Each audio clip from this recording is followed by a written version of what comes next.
Why won't you go live? Oh, hey, we are going live.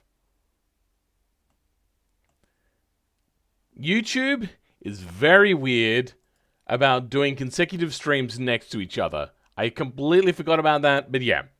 So, I was asked, why do I keep on harping on about it being realistic? Here's the thing.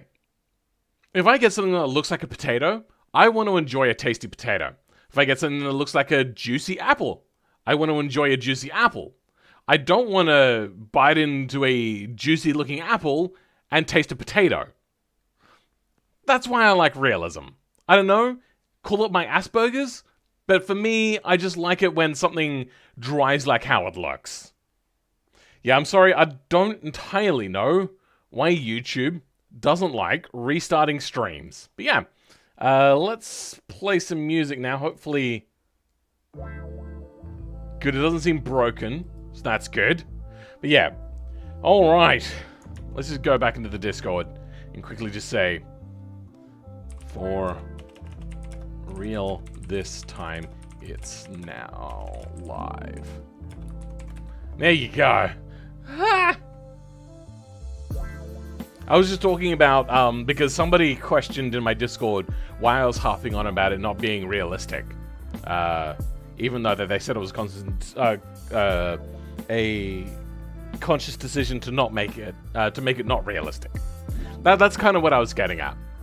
I would have liked if they had made this like a newer Mercedes, little less snap oversteery.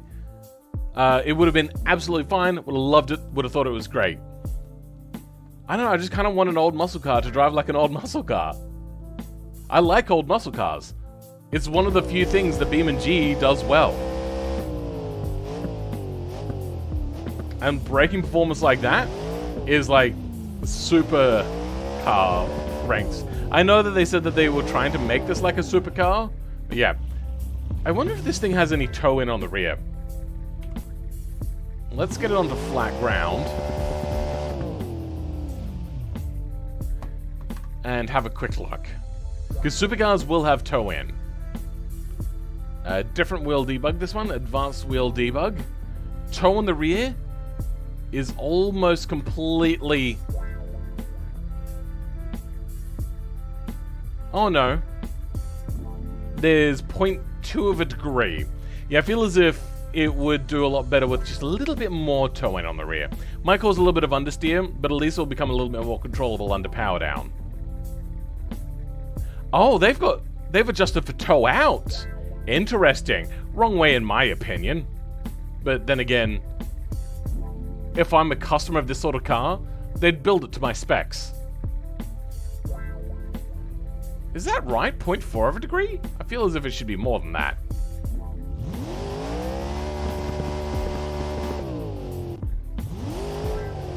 Right way in mind? What? Welcome, Chris Games, to the stream. How's it going? Yeah, alright, let's try it driving now. A little bit of an understeer, but it feels a little bit more controllable. A little bit more understeer. Okay, so now what we do is add a little bit of toe out on the front. Or maybe actually a little bit of camber. I know that camber stuffs things up horribly though, so let's go a little bit under camber. Also, it seems that they adjusted camber to be 100%, which is weird. It doesn't export at 100%. Front toe, minus 10. Okay, so it is a little bit toe out. Good, okay. Let's try now. It takes throttle control. Yeah, you've given me like 5 to 20 minutes to test this car out. It's not... yeah. Also, I do have throttle control, but that's tank slapper. That is not a whole lot to do with throttle control. That is actually a handling thing.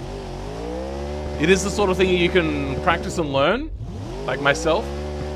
But yeah, it does feel a little bit more controllable now that I've put toe in on the rear. What happened, I thought it was buffering. Internet crapped out on me. I think this thing now really likes,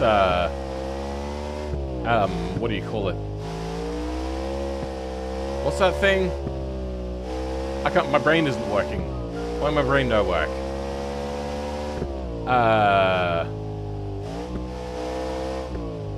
Trail braking. Is that what I was talking about? I can't even remember now. What? A little bit of the throttle with the monstrous torque. It just goes around, and because it's like it is, it's a little bit hard to bring back under control. I could turn on the steering assist. Throttle control is a driver's thing. Fill and don't judge its handling anymore now that you changed it. Yeah, I know. Makes it snappier? I'd actually disagree with that statement. It understeers a hell of a lot now, and the tank slappery nature of it is actually a lot better now, in my opinion. I was feeling sometimes that the thing would like, what happened on Ban Hammerhead? Oh, okay, that did that pretty well. I got the timing right this time. As it stood with the previous handling characteristics, oh, much smoother power on. I am getting a little bit used to it now. I would give it like a 7.5 out of 10. I feel as if it's like got too much power. Oopsie daisies. Turned it a little too early. A little bit too much power, really, for its chassis. But now I actually, it's suited to my driving style. Also, all sports cars and supercars, sorry, not sports cars, all supercars, hypercars, and race cars will have toe in on the rear, not toe out.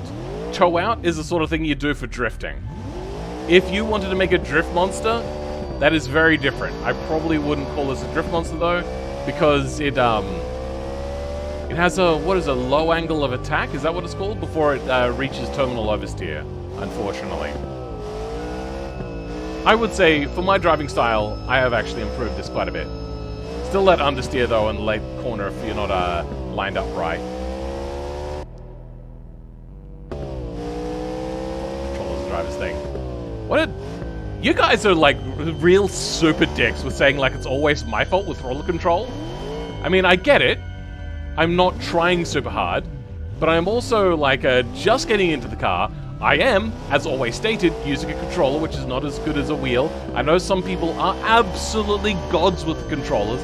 I am not. I just find controller like a nice arcadey sort of thing. Don't poo-poo the customer's driving experience of your car. If you created a car that only your development people can drive without like actually crashing, then yeah. What I would like to say is drive this thing to its 100% potential for 10 laps without a spin out, without even touching grass, to its fullest potential.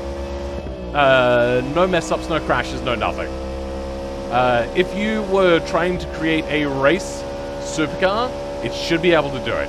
I don't create cars that go like that though, because that is really hard unless it's a sports car. If it's a sports car, I expect it to do really well. I will say though, this thing always does pretty well on Bavarian Bend, which is a pretty hard corner to get right. Hey Phil, what is the next Ruben cell? I don't know, bro. I'm not Ruben. They do talk to us sometimes about what they're doing, but us guys, like, we only really talk if we expect to collab, which there is a collab coming in a little bit. Welcome back, Space Warrior. Off topic, but God, the music is trippy. It is a bit weird. I will skip to the next one. A little too slow, a little too quiet. There we go. Alright. That's probably why cars designed to be fast on a racetrack always suck. No one got the racing drivers can drive them properly. What? Yeah, so think of me at the level when I'm using a controller as an average driver. I am not smart. I am doing a lot of throttle pushes, which is the sort of thing that I just do in video games. I'm trying to have a little bit of fun with the car, getting a little bit sideways sometimes, trying to get that, to cure that understeer that it gets mid-corner if I haven't entered it correctly. Usually the power oversteer to kind of like correct the understeer because I didn't enter the corner properly is fine to do because usually cars will come with a little bit of toe in when they got this much power. But yeah, there's a big reason why even race cars will have toe in on the rear. Grass of Death? Sure. That's probably... hi, my Polish brother Space Warrior? Okay, then. That is a question that should be directed to Ruben. Yeah, he's in the middle of a heat wave. He's not on holiday. Oh, he's also on holiday. Ah, he's on holiday. I didn't know that. Anyway. You said you were going to work on it more, but I think we'll give it a fill score now. And we'll give it a full fill score. Because it feels as if you've actually tried to present me with a finished car.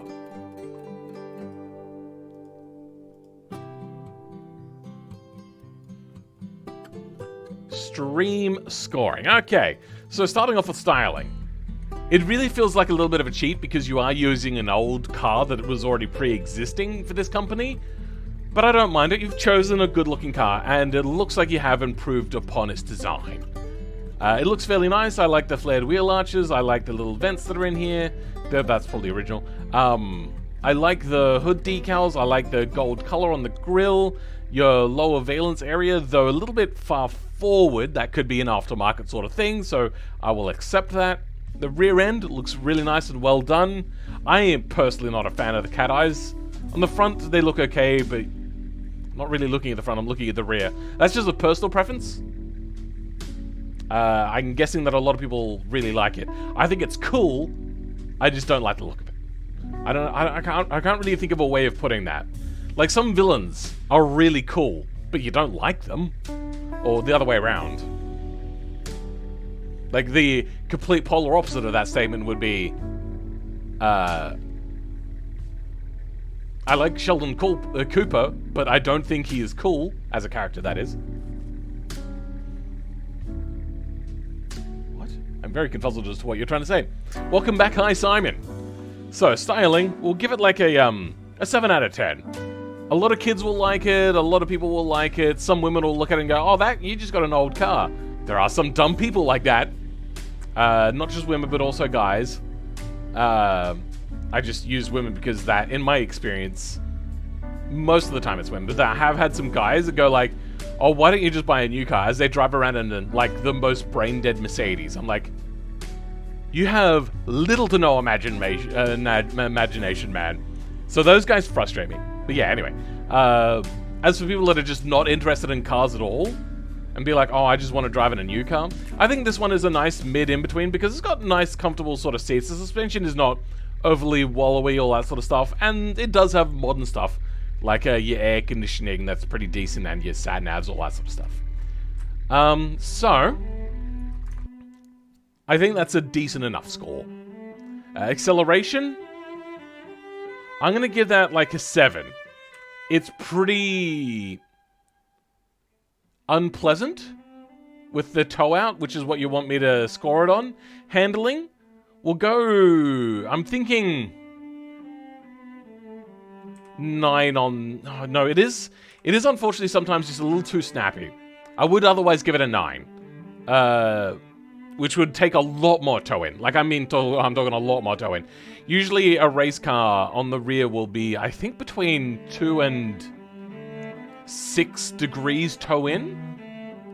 So it was very confusing when you guys showed that the thing had toe out, which is usually something you do for a drift car, not so much a race car. Fun factor.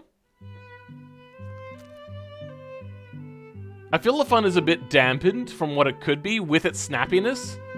And the inability to do like a nice burnout in a straight line, which is what you really want to do in a muscle car. Like, the one thing about a muscle car is the fact that you do like a burnout down the drag strip sort of thing sometimes.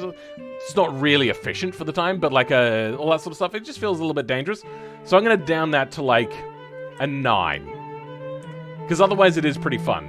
Cool factor, I would say it's probably off the charts to anybody that knows what the car is. which you don't even need to know the modernized version of the car. You don't even need to really know much about cars at all. You just see an old car that is restored and looks pristine. To them, that is also pretty darn cool. So if it can cross all barriers like that, I think it does pretty well. Hello, Phil. Sorry, my internet is very bad. That dude, Darren, my internet was bad enough that it actually cut out and my stream stopped for a while. I like to call the cars mostly because they are different from each other. Not like Volkswagen now owns half of the car companies and people go like YOLO. Yeah, I get it. A lot of cars are becoming very samey these days. I very much agree with your statement there. It's as if they've found out what works for marketing, and they have narrowed down and chiseled off everything that is not to do with that, and get just that one thing, which is the Nürburgring performance. I don't live anywhere near the Nürburgring. I live by a whole bunch of roundabouts. That's what I want to handle for. Spelled Volkswagen wrong? It's one of those weird ones, bro. I don't blame you. Trackability. I feel as if it was to be like truly trackable. One, you would need to tow in, really, realistically. Two, the downforce would need to be a lot higher. But as a track day car, and above a track day car, like high-end supercar track day cars, maybe you could almost, with tow-in, consider this a hypercar. I'm harping on about that one because that is actually quite important. That is incredibly rare to see a car with tow-out in the rear, unless it's a front-wheel drive. I'm gonna go... Because also being like really high-end sort of car, like that's meant for that sort of thing, it's tuned so well that you always need to get that angle right. And this is not a race car. Though you may call it a race car, I feel as if no race car drivers, except going for like period races, aren't really going to be racing with this thing. Otherwise they would choose like a BMW or an Ferrari for GT3, all that sort of stuff, Mercedes, McLarens, things like that. Because it really feels as if it's almost in that category. Almost. But it's not the sort of car that you would take for that sort of racing, because damaging it would be so heart devastating. And people would boo you out of every room if you crashed it. So it would be taken out by people that are not race car drivers most of the time. And those people would most likely not know how to get the right racing line every single time. So to them, it wouldn't feel great. So where it would get 10, I'm going to give it a 9. Give it 11? Not quite. The other reason why it's getting high scores is because the brakes won't fade because they're carbon ceramics and other things. What was the engine again? I've forgotten.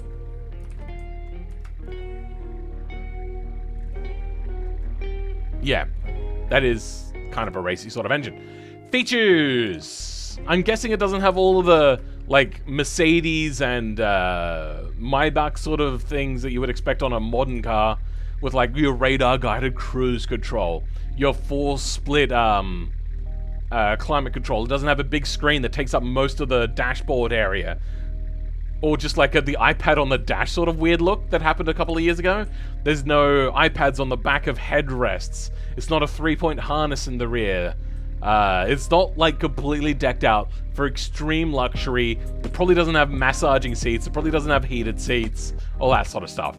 So features... It's got good climate control by the looks of it. And a navigation unit. I don't know whether it's got like full integration there. I'm assuming the radio's controlled through there, so it's probably not a complete just dumb nav sort of system. We'll give that one like a 5. It's probably decent enough.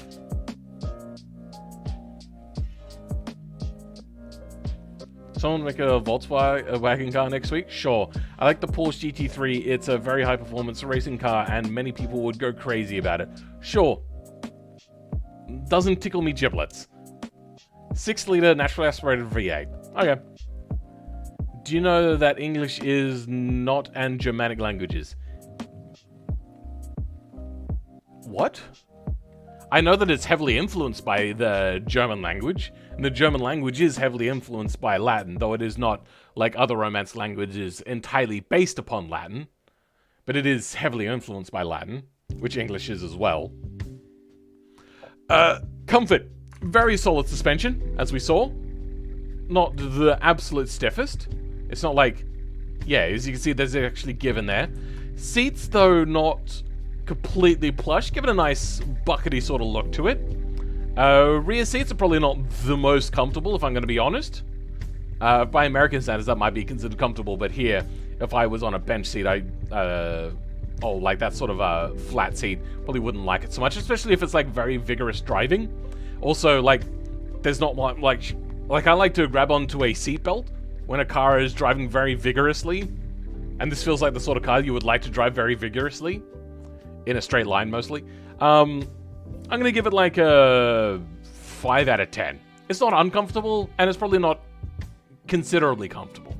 You know, we'll give it a 6. It actually does look fairly okay when going over. I did notice that they had changed the bump slow and high, so if we can find like a curb to like really pelt hard, you'll see that the suspension is quite forgiving over it. No, there's no curbstones here. Does this track even have like major curbstones? Here we go. Well, unfortunately I can't clatter that one at high speed. It was a little bit bumpy there, but yeah, it does pretty well. I know that that was the thing that we talked about. They had it in their in the Discord stream for a bit. Quality. Being a hand-built car, it's probably not great. It'll probably break a lot, all that sort of stuff. The engine probably isn't meant for reliability, it's meant for high performance, and you come in and you tune it every few thousand miles, change the oil again. Probably less than 5,000 miles every check-in. So quality, its feel is probably decent. Though it's probably like a very old sort of car where it, there's a lot of metal on a lot of things, which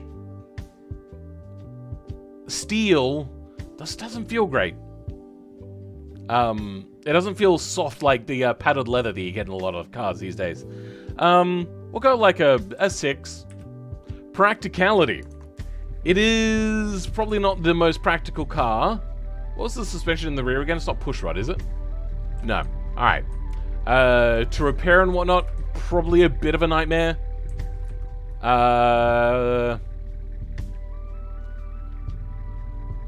Seats getting in and out of, probably not the best thing, though it does have decent room back there. It's only a 4-seater, but it's only a 2-door. Wait, does that actually fit 3 people in the back? No, that doesn't actually fit 3 people on the back by the looks of it, otherwise that'd be incredibly uncomfortable. Let's go with... a 5 on that one. Value. You know, actually 6. It's got sat-nav. Value. What was the price of it? It's a lot of money. So the base car itself probably costs somewhere around $50,000 to buy nowadays, with like a used car market prices. Plus it was what, $100 and something thousand? $139,000. So your value is not great. A lot of purists are going to poo-poo it. It's probably not going to add any value. In fact, it might reduce its value. I don't know. If you're doing more than a few of them, it will reduce its value. If you're only doing one of them, it might increase it. Who knows? Depends how famous the car is. Kind of looks very interesting. Not a bad car. Yeah, no, not a bad car. I mean, it's already doing a very good score, and it's only just gone beyond halfway. So value. 6. Ongoing costs, probably somewhere around like a 2 out of 10. Probably really bad on fuel, really bad on tires, like very bad on tires actually. And the constant servicing, that'll need to be done with a high horsepower engine like that. Especially since the fact that it's 6 liter and revs high, that's a problem. This is off topic, but what do you think of the Trackmania Canyon car? Don't know what that is. Anyway, J-Beam editing. What was it again? What have they done? Suspension work, which is something which I've only dabbled in a little bit. Added NOS, that's pretty good. Beam navigator, not the simplest thing. I'm thinking like a 7. They've done a lot of work here, and a lot of work that I haven't covered for you guys. Would I buy this car? No, but I'd give it a 2. Like, if I ever had the opportunity and it was given to me at a bargain and I could make a profit off of it, yeah, I'd buy it and I'd probably have it for a little while and then probably sell it on. I just like my muscle cars to be muscle cars and my sports cars to be sports cars. You put the body through Blender as well? Okay. Cool. The je ne sais quoi. I mean, if you had made this, is that... Yeah, that's all individual parts. If you had painted that on, I would take from the design and I would instead give it to your J-beam editing, if you had painted that on. I know it's not J-beam, it's Blender work, but still, like, that's... I just call it J-beam editing because that's easier to explain what I mean by that. Je ne sais quoi factor.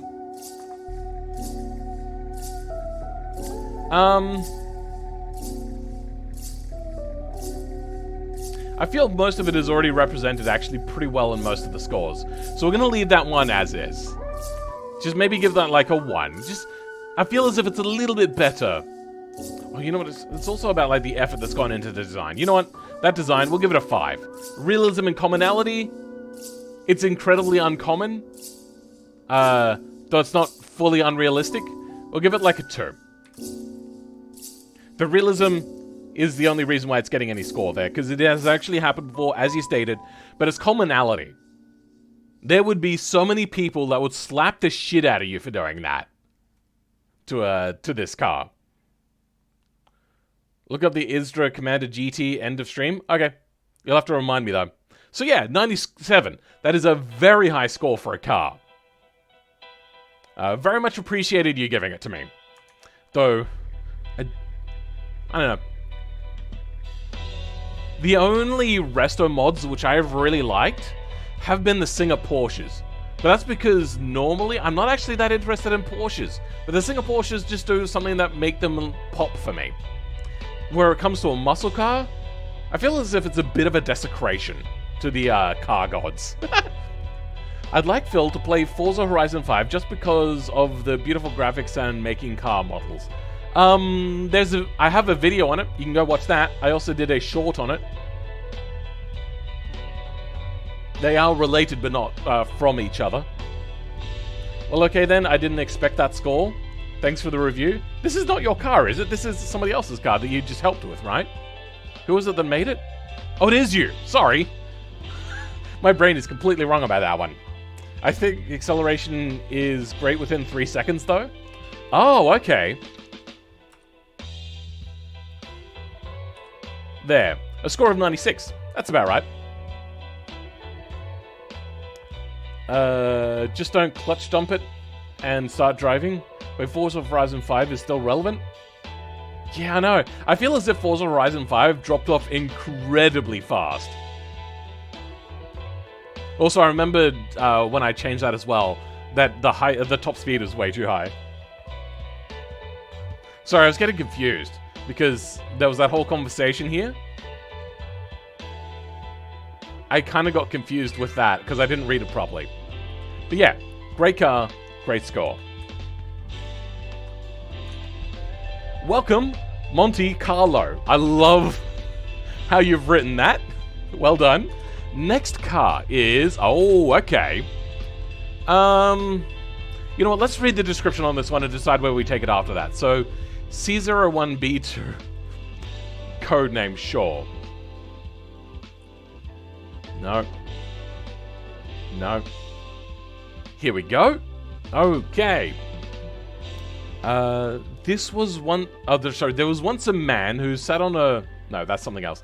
Who built planes in World War I, and then after the war ended, he decided to make stunt planes. A few years later, he found out that he didn't get money at all, and wasn't needing money to keep a small business running. He decided racing was his main chance, so he and his son decided to make a car with aerodynamic features they knew after making stunt planes. It had an inline 6 and had crank that produced 180 horsepower. Oh, with a hand crank. Oh, wait, is that what that thing on the back is? Let's have a quick look at it. Is that meant to be a hand crank? I don't think I've ever heard of a hand cranked mid-engine car. Which would have been called rear at the time, because of the way that things were. I thought this was like a supercharger that was mounted to the body, to be honest. I feel as if maybe you would like, make this a ripcord instead, and you would put the ripcord around there and you'd pull it. But I suppose, sure, whatever. Main charge, blah, blah, blah. Inline 6, hand crank, produced a sigh of 180 horsepower. What year was this? 1927. That is actually a decent horsepower for 1927. This car would end up taking 1 second place after a huge incident in the crowd. What? I don't know what that means. But it was... But in total was 7th in the championship. This car would become forgotten, but was quite slick, if I do say so myself. Is this on a modern Circuit de la South? Let's have a look. 1920 Le Mans. Oh, nope, wrong one. There we go. They weren't... I mean, they were kind of open body, open wheelers sometimes. But most of them were more just like the sort of cars you would find. What track would this go with? 180 horsepower in 1927 would be more powerful than some aircraft engines. This thing is a powerhouse. The thing about it running on the ground is the fact that you can run a much richer fuel mixture. You can run superchargers, which this thing probably would have run. And it can use up all of its fuel in a very short amount of time. It doesn't really matter. Forza Horizon 5 is a very good game. Just not a huge fan of Forza Horizon 3 because they are not... I heard that most people like a different Forza Horizon. Not sure which one it is, though. I know that a lot of people didn't like the English one, but I liked it, except I didn't like the driving mechanics. I do like the driving mechanics of 5. This car was based on a true story. Oh, okay.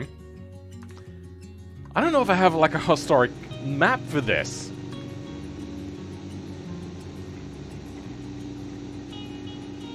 Let's go terrain. Spa, no. Dunfold, no. Somerset, UK, no. Bathurst, Le Mans, Grassy Mountain, NSR Talladega, no. Maybe if it was American, that might be considered an IndyCar. Leap of Death, Clutch Kickers, Pikes Peak. Oh, you know what? Actually, I might have done Pikes Peak. Who knows? Old Court, Hill Climb Course. Car Killer Showroom Pack?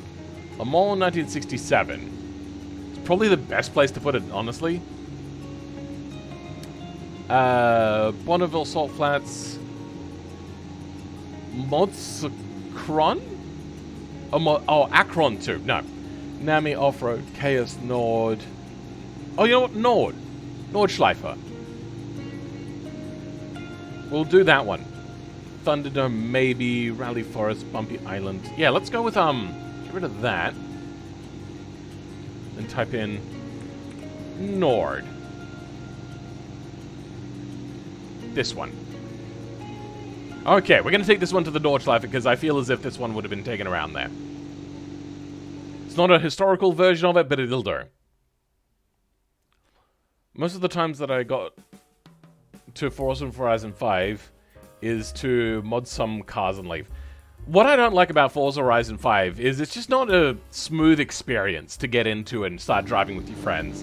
There's always a hassle. And a lot of that hassle... You know what? These tires are way too thick for 1920... What? 1927. So you have a look how narrow those tires are. Also, I have stated that automation measures the tire width in wheel width, not in tire width. 1927, was it? Yeah. Still fairly narrow tires. That looks like a hard long life sort of tire as well. I feel as if this is a sports compound, maybe? Maybe a medium, I'm not sure.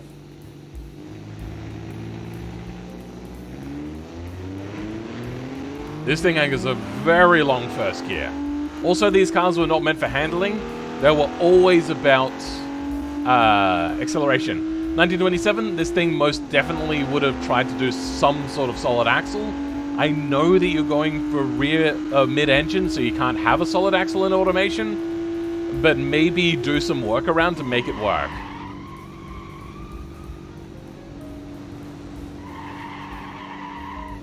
Oh, the brakes are atrocious.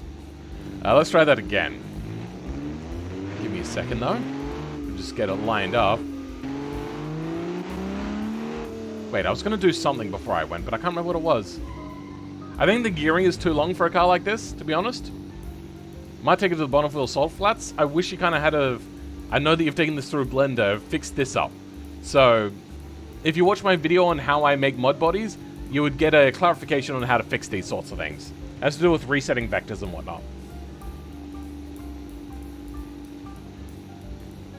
Most of the time, yeah, I've already read that one. It was just the, I don't know. Okay, yeah. Oh, God.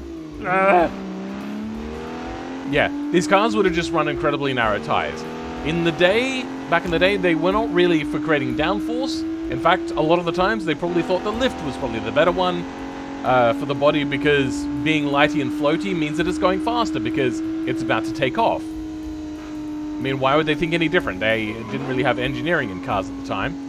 And narrower tires were probably thought to be more aerodynamic, probably. 130 horsepower, 130 or 180 horsepower is a good amount of horsepower because we are talking about the old days like the 1920s. Not 1930s or 40s, 1920s. So we're talking just after World War I. And since most of the world was hurting, it would have been always plane engines. Also, an overhead cam? I don't know about having an overhead cam with this. Hey, thank you for the beer money fund. Unfortunately, even though I am Australian, I am quite un-Australian in the fact that I don't really drink any beer or alcohol at all, really. It's not a belief or anything like that. I just don't like the taste of alcohol. It tastes like shit to me. I have a rare thing where like things smell and taste different to me. 3 valves per cylinder, also that's probably a no as well. I feel this thing handles a little too nicely for a car from this time period. Oh, there we go. Oh god. A little bit tank slappery, but that's to be expected. Good to know. But I do very much appreciate the money. It does help me go towards paying like electricity bills. I hope that one day I can earn so much from YouTube ad revenue that I will be able to afford to run a heater. But I probably actually wouldn't just run a heater. I'd probably get solar and then run a heater. I feel it's a little too understeering maybe with like a low angle of attack. Also, a lot of sports cars back then had positive camber at the front. This is a mid-engine car, so positive camber was not really necessary. Let's actually have a look. What was it? The Audi first mid-engine car.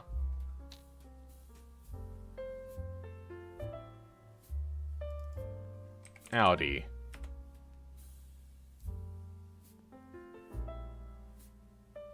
Auto Union, that's what it is. There we go, the Auto Union. I wonder what sort of suspension this thing has. 1933, so a couple years later, and it has 550 horsepower. But that is 3 liters? What is the size of this engine? Doesn't say. Oh, actually, hold on. 2.6 liter. Okay. But this thing definitely had a supercharger.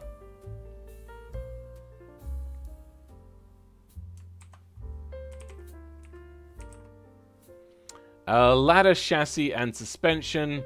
Swing axle suspension. There you go. So, what would be closer to that? Semi-trailing arm? Would have been closer than, what you chose? I think pre-World War II, even in the 30s, GP cars mostly running below 100 horsepower apart from the German streamliners. Welcome back, Tunverwagen. It was an aircraft manufacturer, and the aircraft engines already made 180 horsepower in World War I. Yeah, but they were bigger engines than this, I believe.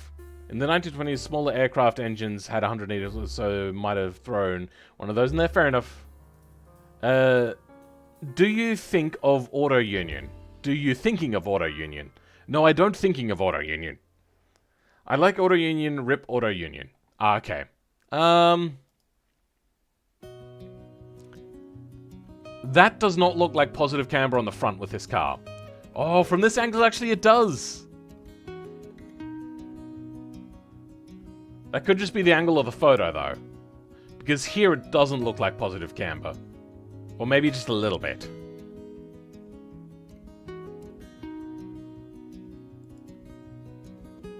Yeah, that looks like positive camber there.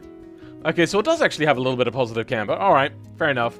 Probably to compensate for the, bad oversteer caused by mid-engine. Also, I had never seen a dual rear wheel version of this car before. That is new news to me. Auto Union Type C designed by Ferdinand Porsche. Oh, okay. Keeping it in the German family. And now they're owned by the same company as well. Was the high end for World War I aircraft. 120 horsepower was a much more common output. Also, I believe superchargers were very common as well. Would have loved to have seen them try to do a supercharger mod on this one. Even though that, yes, things have changed a little bit in the automation exporter, so things are a little bit broken right now. But yeah. Asus laptops is... what? Anyway. Oh, hello. Decent speed. 120 kilometers an hour. I'm expecting this thing to create a lot of lift, by the way. On the body. Because these things did generate a lot of lift back in the day. Actually, you know what? What is a... oh, this thing was just shy of 200 miles per hour. Then in 1936. Okay. This was in 1934, I think? List of drivers in the initial 1934 season. 1935? Okay, no. Maybe this is 1935. So, I would expect this thing to probably do the high 200s in kilometers an hour at most.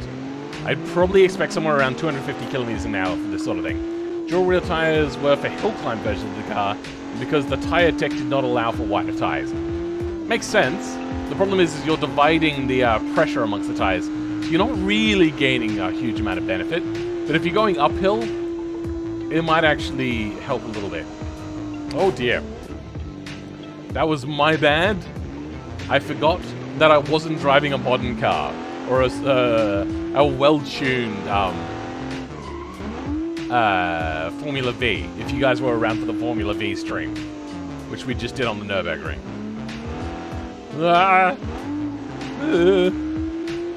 Superchargers weren't very common in World War I.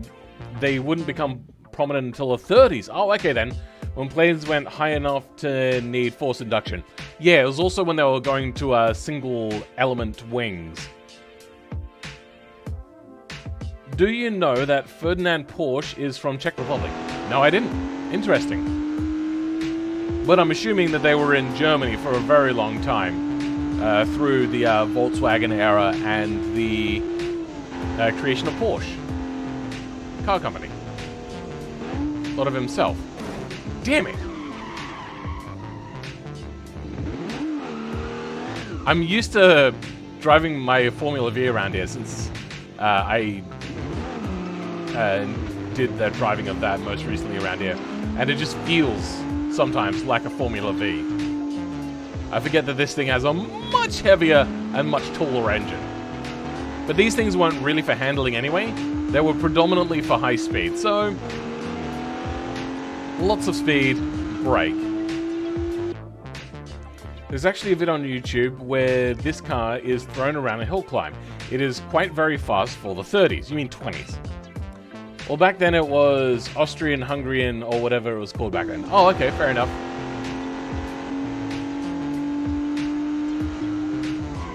Oh, God.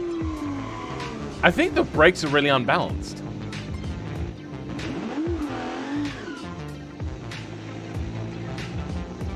Let's keep an eye out on what the brakes are doing. The gear ratios are way too long in first gear. I'm guessing this thing would probably also come with like a 2 or a 3 speed in real life. What does this thing have? Hub gears. Wait. Features a dual disc brake, and its speed is controlled by the 7-speed hub gear with backpedaling brake function? What?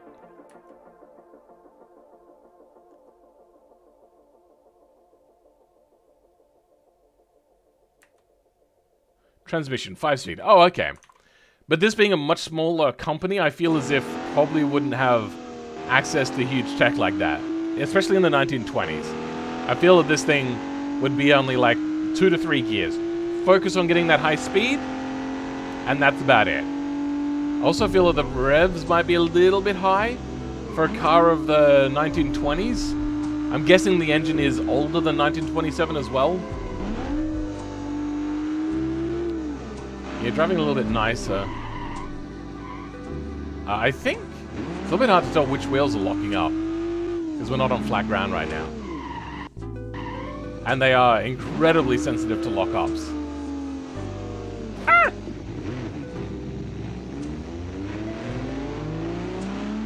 This is the grass of death a little bit. I'm not sure why we would want a supercharger on this car in BeamNG, especially when this car is using a V12 in real life. And BeamNG will scroll down... What? If you scroll down to the engine, it's an inline 6. What? Why would I want a supercharger on a race car? Is that what you're asking? So, a track like this, like the Nürburgring... Sorry, not the Nürburgring. You know, the Nordschleife. Oh, God. Was very rare. Most of the time, the racetracks were just incredibly long straights with a few corners. There were bends and stuff like that. But predominantly corners were the big thing. I would love a historic version of the BeamNG, of the Nürburgring and BeamNG. Sorry, Nordschleife, whatever, you get the idea. With all of the extra add-ons as well, like the there's like the extra road track section and stuff like that.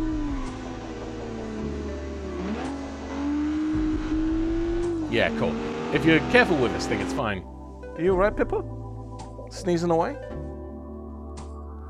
You got the sneezies? What are you sneezing at? Sneezing at something? What are you sneezing at? Pippa's just having a bit of a sneezing fit.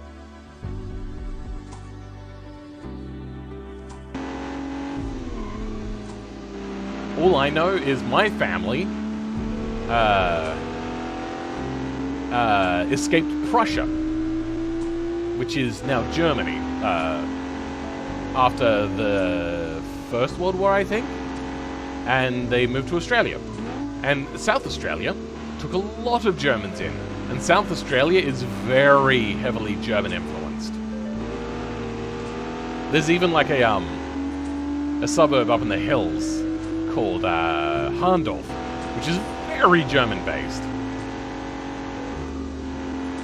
I like this thing, but taking it around corners is a bit problematic. Also, I'm always distracted by that rear end tail graphical glitch.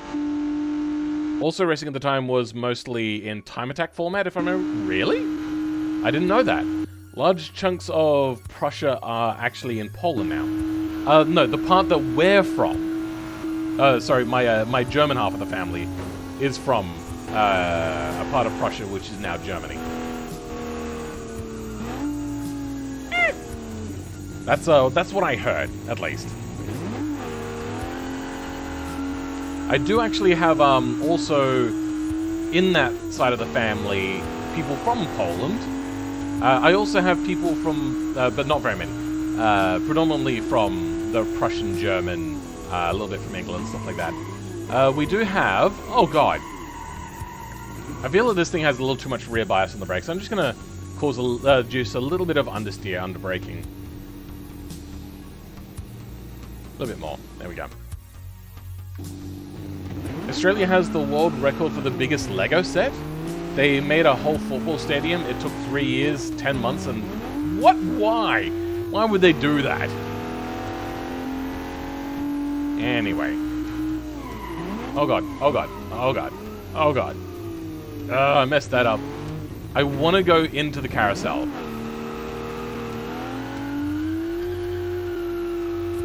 There we go. Nope. Didn't know which gear to be in.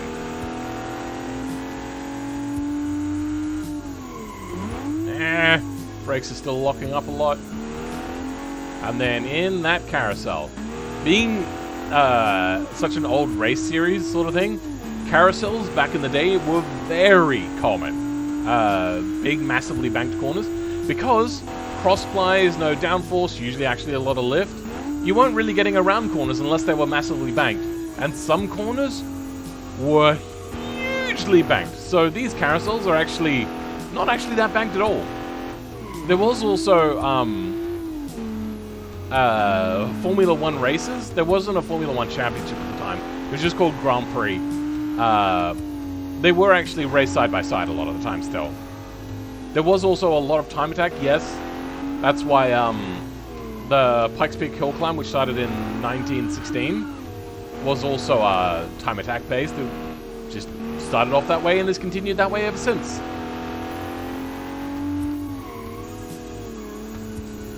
But I don't know about much else, to be honest. I know that a little bit later came the American sort of style of racing, which was the dirt oval, which ended up becoming bitumen ovals, which was for NASCAR and for IndyCar. Alright, now that I'm getting used to this thing, very careful in the corners, and then once you reach a straight, full power.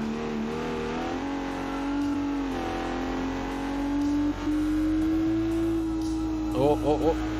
At high speeds, it doesn't want to turn in, which I suppose is good. At least you're not oversteering. But I suppose that's also why it didn't reach first place. I like the idea of it.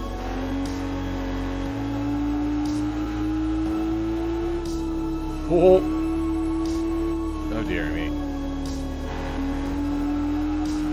Alright, we're getting kind of close, I believe, to the back straight now? Oh, the main straight, I should say. You have to be very careful leading into corners and whatnot. Nope. Don't stealth the wall. Thank you. There we go. There's only a few corners left, and then we'll see what this thing's top speed is. I'm hoping this thing will run out of chuff at about 250-ish. Oh wait, this thing has disc brakes? Yeah, no, it wouldn't. They would have used drum brakes, yes. 1928, ATS, 3:55 p.m. I eat ice. What? I don't know what it is you're trying to say there. Oh god, almost didn't make that corner there for a second. And this is where these cars would shine. Not in corners, but in straight lines. So these things would do one-wheel peels for 1,000,000 miles, just so then they could get a little bit higher top speed. And all of the time, it was always about top speeds. The difference between races and top speed challenges at the time were very little. Races were mostly just to see if you could maintain a top speed for a very long time. Yeah, we're going a little bit faster than what I would have thought, but only a little bit.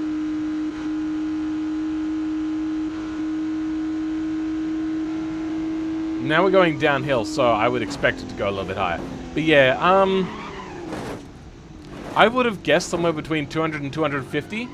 I think 260 to 270 is actually an okay sort of time. Let's give this thing a fill score. First, let's see where the engine nodes are. Engine 2, engine 7, engine. Unfortunately, they haven't moved the engine nodes. I would have loved it if they had have actually done that, though. That would have been absolutely fan-diddly-tastic. The only Type C was actually reported to break over 200 kilometers now. You mean miles per hour? But yes, they would have. This thing has like half the amount of power and doesn't, and shouldn't be going anywhere near 200 miles per hour. Overall, pretty decent. I would have loved if you had actually done the engine and the fuel tank sort of stuff. Do you have fuel tank in here?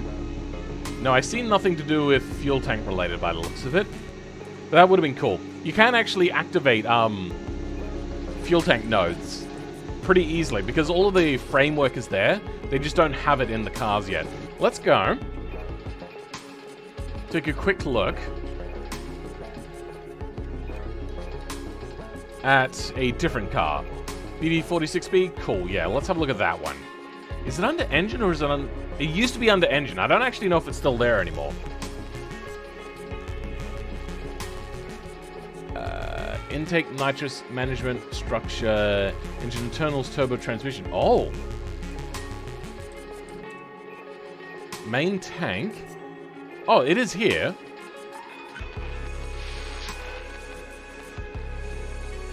How's the fuel tank not being called from anywhere? Oh, it might be called from somewhere else. Don't tell me. It's under engine structure. No, it's not. What the hell? Maybe it's called from the main J-beam. Anyway, under here, you'll notice they've got add nodes here in an engine group called fuel as indicated above. So basically what you would do is add a few nodes here, and then you put the beams in here. So what you would do is you put the beams in between the nodes that you've created, and then put beams out to the chassis itself as well. So then it'll be held in place for one, but also if those beams break, it'll start leaking fuel. Also, the amount of fuel you add is added to the nodes. So the nodes' weight will be affected by how much fuel you add. So that's a cool little thing if anybody ever wanted to do that. Since you've done something so special and unique here, I would have loved it if you had gone that extra step. What's my favorite food? I like pizza mostly when it's hot. I mean, I like pizza. What's my favorite food though? Mushroom soup, lemon cheesecake, but good lemon cheesecake. Not baked, like a very good chilled lemon cheesecake. My favorites. But then again, that's like my old favorites. I don't know if my new favorites are still that. Who knows? I don't know. Not break 200 kilometers an hour. Break traction. Oh, sorry. Did I read that wrong?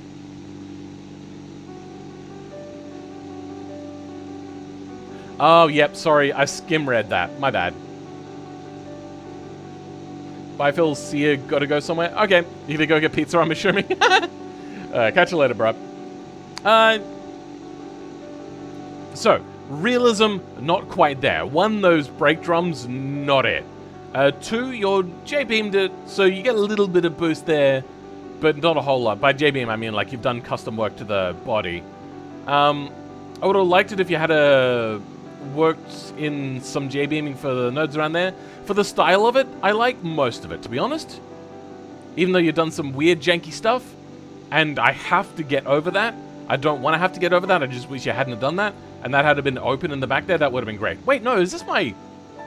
Oh, this is my Ferrari body. I thought this was my Porsche body, I just realized. Is that the way my body works? I don't think that is. I think they've done something, I'm not sure.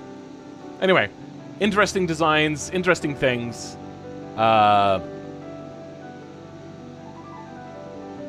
out of 10? Maybe? Yeah, about 7 out of 10 I think is nice to be done here. I would have loved for you to have had so much passion for this sort of thing that you would have taken it even further. I would have been very appreciative. And if you had taken this thing even further, had the right tires, had the right brakes, this thing would have easily gotten a 9 out of 10. I mean, if you had just done a lot of afterfire on each individual exhaust, it's janky, but you can get there. That would have gotten you up to an 8.5 immediately. Just that one thing. I've got a tutorial on how to do steering wheels. That would have been particularly easy. But yeah. Also in 1920s, there would have been a large cutout on the side to get like in and out of the vehicle. The bathtub style that this kind of is. Not really a 1920s sort of thing. Sitting up straight and really tall in a car, very normal. Once again, having a look at the Auto Union. You can see, actually, yeah, this one shows it very clearly. Massive cutouts on the side and a very upright seating position. Like, look at that. Completely exposed head. So then that way, if it rolls, at least you'll die quickly. You won't have to worry about bursting into flames, all that kind of stuff. Yeah, pretty cool. Next car is... the Gonjinu. So it does actually sound Asian, I think. Here we go. The Szechuan Motors. I'm guessing that this is made in the Rick and Morty universe because of the source. 4 liters U8 construction, partial aluminium panels on a still light track monocle. Why would there be aluminium on a vehicle designed so weirdly? I don't get it. Anyway, top speed 141 miles per hour. Nice, I like it. Wait, oh, actually, hold on. What is the RPM of this thing? 7,000. Do we have redline here?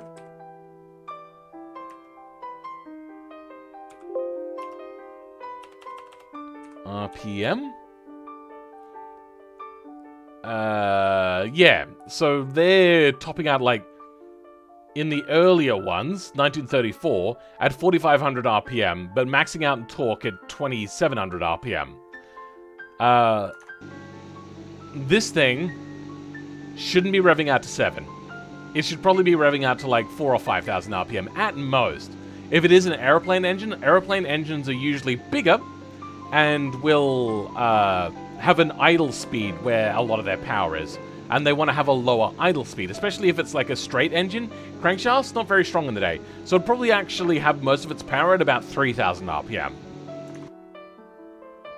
So, yeah, I'm going to give you like a 6.8 on that one instead. Alright, stories. Seeing the popularity and effectiveness of mid-size pickup trucks like the Toyota Hilux and Ford Ranger around the world, Chinese company Szechuan Motors decided they decided they wanted a piece of the pie. Now I want pie. The truck they would come up with, the Gonjo meaning bull, Gongni. The truck was fairly standard except for the decision to use coil springs on the rear instead of leaf springs, and the unique decision... What year is this?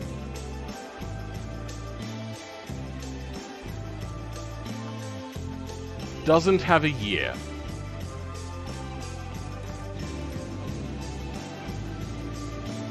...2020. Leaf springs on the rear would be a weird decision, to be honest, from a car company that's starting it new. Leaf springs, unique decision, and unconventional U configuration engine. For the last couple of decades, they had used licensed-built Mitsubishi engines in their car, and they recently started producing their own engines in-house. However, the Mitsubishi engine Szechuan had license, was the Sirius, whatever that is. Both low displacement i4 Szechuan's own engine was simpler type. Not wanting to pay more licensing fees or spread money on a wholly new engine, Szechuan decided to gear together two B411 engines to get the desired power and torque for their truck. Interesting. I don't know if I still would choose that engine, to be honest. Since a lot of these sell mostly in America compared to a lot of the rest of the world, we'll take it to something like, I feel, Utah. Because there's nothing more American than like a Utah or Italy, USA, or the ETK test track, Germany, USA. I feel that this one is the most American. Auto Union topped out at 5K, but it was a 6-liter V16 engine. Wait, was it a V16? I thought they said it was a V12. Oh, they were V16s. Oh, okay then. 45 degrees? Oh, no. Okay, one of them was a V12, and that was 60 degrees. That was probably the one that I looked at. Root superchargers, they all had superchargers as well. Alright. Let's bring out the Chinese work truck. Can we get turning circle on this is horrendous. Very American. I have never seen this before. Is this new? Why is there such a complex underground area? Also, this area is about to collapse. Ah, there's a flat texture on there. I hope that they put this into the lore of the game. But, water leakage and concrete delaminating off of the iron bars underneath is a sign that the foundations are rotting away. And this would probably collapse in the next 10 years. I've watched a few videos on it recently, so that's why I'm like all uppity and excited about seeing that little bit of detail there. Ah yes, Italy, Arizona, what a lovely city. Yep. Regular Cars did a review of the Toyota Hilux recently, and they pointed out that no matter the country of origin, pickups are always incredibly American. Yeah, because they sell a lot in America. Why would you not tap into the American market?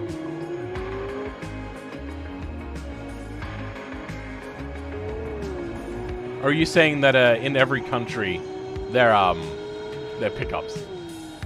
Well, until China becomes a full economic power, which it is mildly, it's getting there. Like, the wealth disparity and how rich the 1% is, or less than actually, probably like 0.01%. It would seem like a massive world player in the economy, but it's not actually. When everyone could start affording to buy cars, like everyone, and their taste takes over, we'll probably actually see a lot more luxury gadget cars instead of so much pickup trucks. Pickup trucks will still exist, but that sort of thing will take over, because that is the general taste of the Chinese car market. And when a market is so big, a lot of companies will just stop making things that are similar and only make that one thing, which is why pickup trucks have gotten very popular around the world. It's because it's really the only choice, and they just seem so imposing, and a lot of people that have like inferiority complexes like to buy things like big SUVs a lot of the time, or they want to seem more interesting than what they are. They write on their Tinder profile, understeer, on their Tinder profile that they like to go out for long walks and camping, which is bullshit most of the time. But to make it not bullshit or seem bullshit, they go out and buy themselves SUVs and whatnot.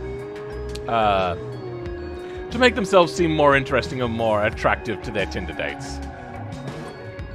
Otherwise, SUVs do nothing really to do anything other. My brain is not working. To intimidate other people and to make you feel more safe, even though historically they have never been more safe and actually less safe. Now they're getting a little bit better, actually a lot better, but that's because safety in general is getting a lot better. Where's the turn in to get to this airport? Whoopsie daisies. Ah. You know, this feels like some car. I am overwhelmingly underwhelmed by its underwhelmingness. This is a very long road that goes nowhere. Alright, let's just turn around. Why was there not like a road driveway like right here? At this intersection, it would have seemed perfect idea to have it right there. Woo! Alright, let's have a look in here. This thing does not like to handbrakey. Alright, let's get to the end of the runway and call it to an end on this thing. What do you mean taking long walks to the toilet and camping in front of your PC is not healthy lifestyle? but it's still an unsafe of an... Is it? I don't know. They're doing pretty well these days. Volvo is really leading the charge on safety in cars. Even though they don't have the highest star rating, they are still the safest car because they deliberately put themselves through more rigors and a couple more realistic crashes than what other car companies do, which does compromise it for the not bad, but less realistic crashes that are seen in like the NCAP safety rating systems and whatnot. You know what? I'm so blasé about SUVs. I don't even want to give this thing a full fill score. It's going to give it a simple 1. 6.5 out of 10. It's an SUV. Good job. It's interesting. The engine's interesting. I don't fully get it. Sure, that's the thing. Whatever. It's just not my cup of tea.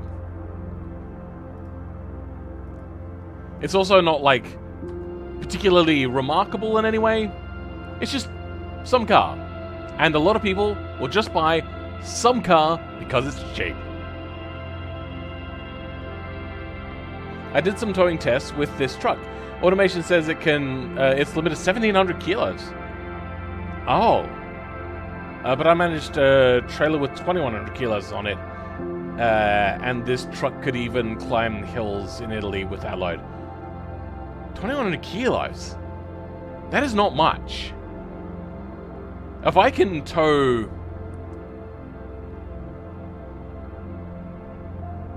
What would that have been? Like 2,400 kilos with a 1977 Isuzu Ute with a little 4-cylinder in it? This thing should be able to well outperform that. Look how big these SUV? Sure. Damn, I built this to try and cheese the high scores to the big fill score. You really want a full fill score? Is that what you really want? Alright, we'll give you a fill score. I really don't want to, though, because I'm so blasé about it. Styling. 5 out of 10. It's some car. It'll get more in the Je ne sais quoi, though, because it actually does look pretty good for an automation car. Acceleration. I don't know. It felt fine. Handling. It's not great. It's an SUV. Fun factor. You go off-road with it, but driving on-road as like a weekend sort of... I don't know. We'll give it a 6, because you can go off-road with it. Cool factor. It's Chinese, but an SUV... A lot of car people don't like it. A lot of other people will like it, but they won't think it's per se cool. But being Chinese is going to be considerably less cool, so we'll go 3 on that one. Trackability. An SUV that understeers a lot. Go like a 4. It's probably not great. Probably cook its brakes. Wait, what sort of brakes do you have on this thing? Solid disc. 6 piston? Oh, you're going to get hurt on realism here. Features. Being Chinese is going to be decked out with features. $35,800. Not like everything for that sort of price, but still quite a lot. It doesn't look like you've gone full bore in here. I don't know what this is meant to be. Is that meant to be a tablet? Why can I see through the screen? We'll probably give it a 7. Being Chinese, probably very good. You know what? We'll go an 8 on that one. Comfort. Chinese cars are not known for being particularly comfortable, but still roomy and whatnot. What was this one like? Yeah, not as much rear legroom space as what you would probably want from a vehicle like this. It's not that bad, though. Yeah. Practicality is not great in this thing either. Comfort. 7. It's big and it's tall. It's comfortable, probably. Quality. Being that cheap with that much tech, it'll probably be really shit quality. It'll probably feel very plasticky. Might have a little bit of like inset and whatnot. Have you actually used any sort of special materials here? That does not look like leather. So that is probably just a straight up plastic dash. So we're going to go like with that engine, which is probably also not particularly reliable or efficient, we'll go like a 3 on that one. It's probably not great. Practicality. So you've got 5 seats, but you don't have a boot space. What you have is an open rear end. but not a big open rear end, which you can actually put a lot of stuff in. If this had been an SUV body, probably would have actually got a higher a higher practicality score, because you can actually fit more in the back. Sorry, not more in the back, sorry. More safely in the back, and usually there's other row seats and all that sort of stuff. You probably could have fit more leg room for the back as well. But at least it's off-road. Fits a lot of people. A little bit hard to park. We'll give it like a 7, I think. No, I won't give it an 8. We'll give it a 7. Value, very cheap. These things are usually quite good value. We'll go like a 7 on that one. Though the resale on them is quite bad. Yeah, ongoing costs. Won't be the most efficient. But parts will be very cheap. So let's go like a... What is the size of this engine? Doesn't actually tell me the volume of the engine. A flat plane V8, you reckon, huh? I suppose it depends how you make the layout. It might be a flat plane or it might not. $35,000 is a bit above average for a pickup. Yeah, maybe. But American cars are not great quality either. I've been in a Chinese car. It's Cough Bell? I don't know what Cough Bell is.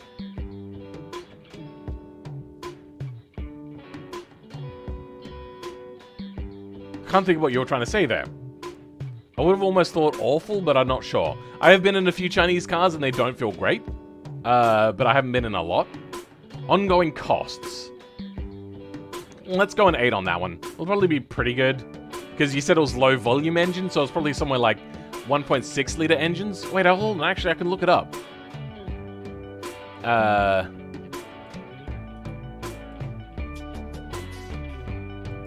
What engine size is this? Oh, 1.8? So that would be 3.6. So actually, you know what? It would be a little bit harder on fuel. We'll go a 7 on that one. J-Beam editing. Was none. Would I buy it? Hell no. Je ne sais quoi. You know, actually. Cheap, but gadgety car? Sure. Je ne sais quoi factor. You've done a pretty good job of making a car that looks like car. Leading lines all seem to do pretty well. Fairly uniform sort of design. Not sure about this like bit that comes out here though. Probably could have covered that up with some patchwork. Interior was done decently. I feel a lot of it is represented, but we'll give it a 6 on that one. And realism and commonality, it feels, except for the engine and suspension, quite realistic and common. But the engine and the suspension really do hurt it, especially the brakes.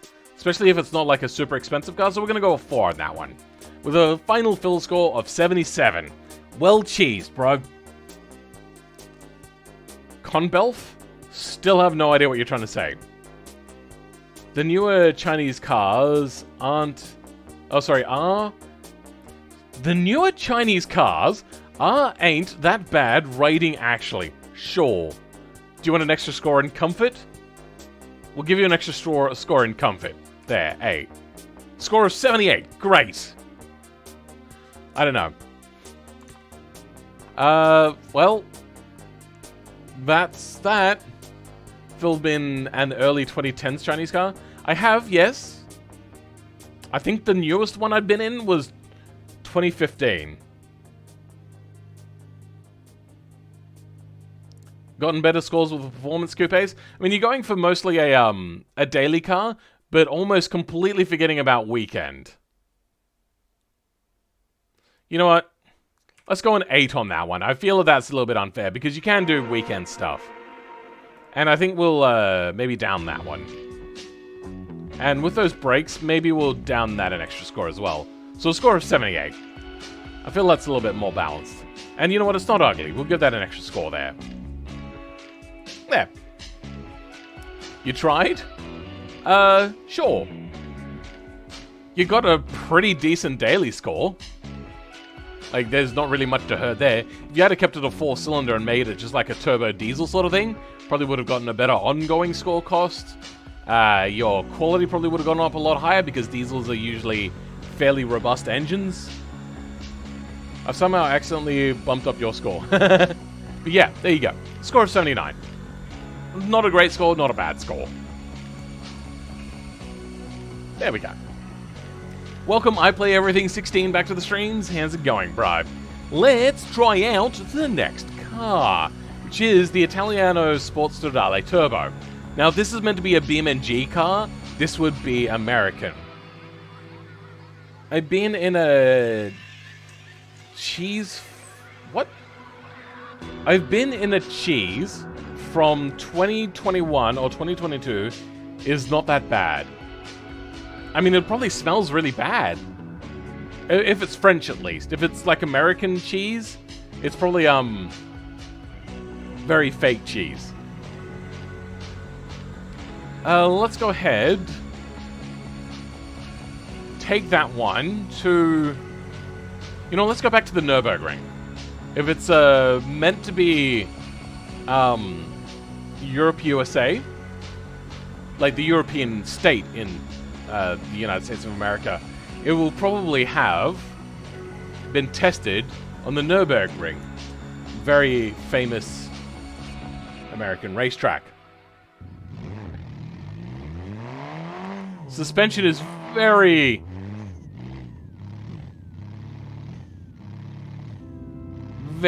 wobbly.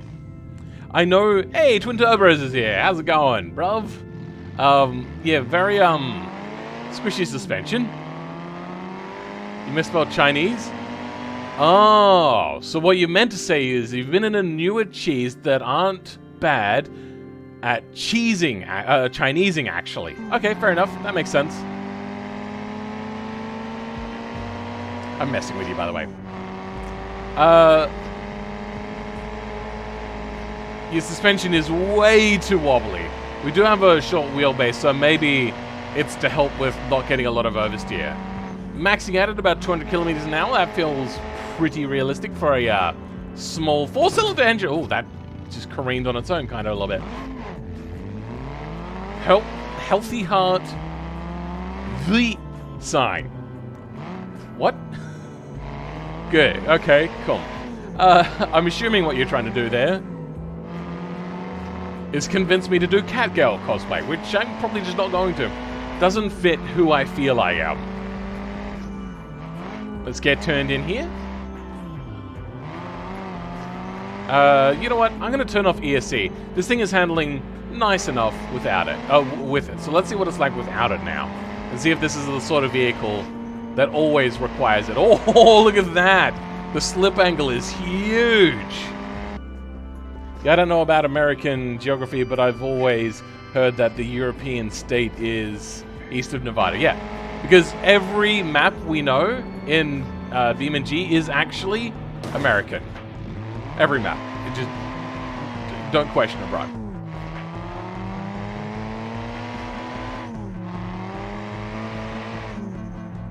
Oh god. This thing is a lot more oversteery.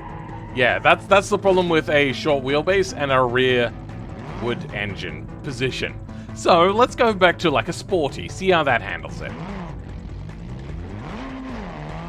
Oh god, this thing doesn't like to take off without traction control. I'm okay, ATS America geography. You know what, I do want to go back and try a little bit of American Trucking Simulator. It's just not a very popular series, and the last time I tried to do it was jank as hell. The ESC does not like sports mode. I think it does better in full comfort mode because it's not allowing it to get into the oversteer place, which then causes it to pull power out. Oh yeah. A little bit understeer, but that's to, I'm assuming, compensate for the fact that this thing feels like it's going to oversteer at any moment. I know Russia, USA, very dangerous. Yeah, very dangerous. Alright, let's see how it does. If this was a really great car, we'd be able to full throttle it here. But no, it's not. Oh god, oh god, oh god. You know what? Let's rewind a fair chunk and take that one at whatever speed, but then see how it goes in cornering. Breaking into the next corner. Which, it'll be an unsettled car, which will be a good test for this sort of platform.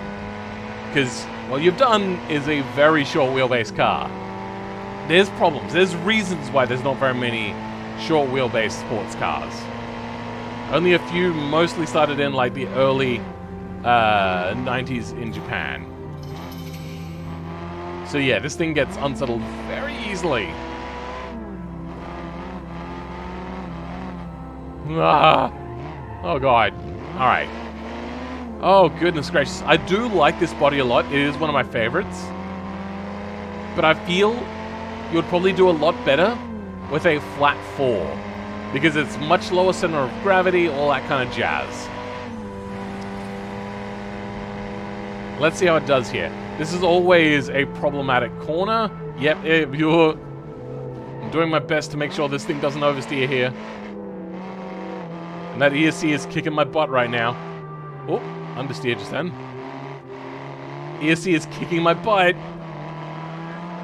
Ah, there we go. All right. I think it's fair to give this thing a fill score. I feel as if this car is meant to be a sporty car, but not a race car, and probably not really fine-tuned for the Nürburgring, which has a lot of like unsettling corners going into braking zones. So yeah, that would be a big downside for this car. You'll go to Thailand, USA? If you say so. Let's go ahead and give this thing a fill score. Let's firstly quickly have a look at a few details. 1.4 liter, nice. I do like the power that you've given us there. Feels nice for the car. A ton, and it's a 2020 car. Okay. Let's have a look at the description of said car. It'll be here somewhere. Here we go. Hey, welcome Agnosion. How's it going? You think you missed your car? Which one is your car? So what do we got here? Front view, interior, blah, blah, blah. Okay, a small mid-engine Italian sports car from 2020. It has a 1.4-liter 4-cylinder turbo engine that makes 200 horsepower. It weighs 1,035 kilograms. Costs $31,000. Very, actually affordable. Inspiration was taken from the Abarth, whatever that is. It has has the same engine, but improved. And from the Honda S6600. That's a long time ago. Oh, this is a front engine car. Front wheel drive. Okay, fair enough. It looks like neither car, if I'm going to be honest. Not even close. Is the inspiration from the fact that it has an engine? Is that it? Because one car you've mentioned is, I believe, a front engine front-wheel drive, and the other one you mentioned is a rear engine flat thing, I think, right?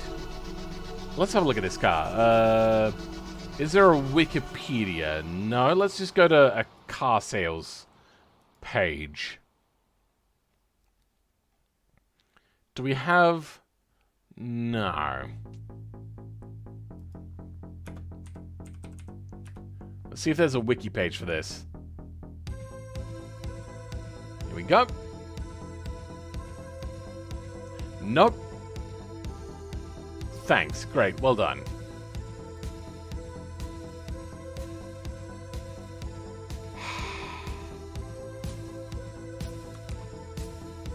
Oh, this is... Okay. I don't see the homepage here very often. Oops. So, looking at this, weird. What? Why is that? What? How did I end up copying that? That's weird. Okay.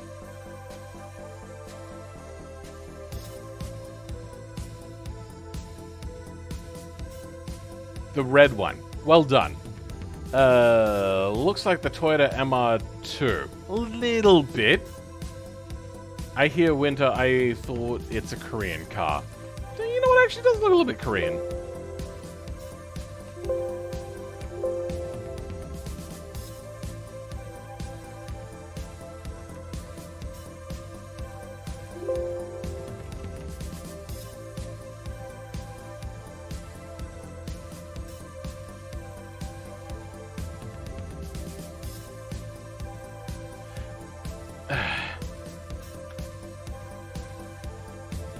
Let's have a look at this page again. Is there any technical information here?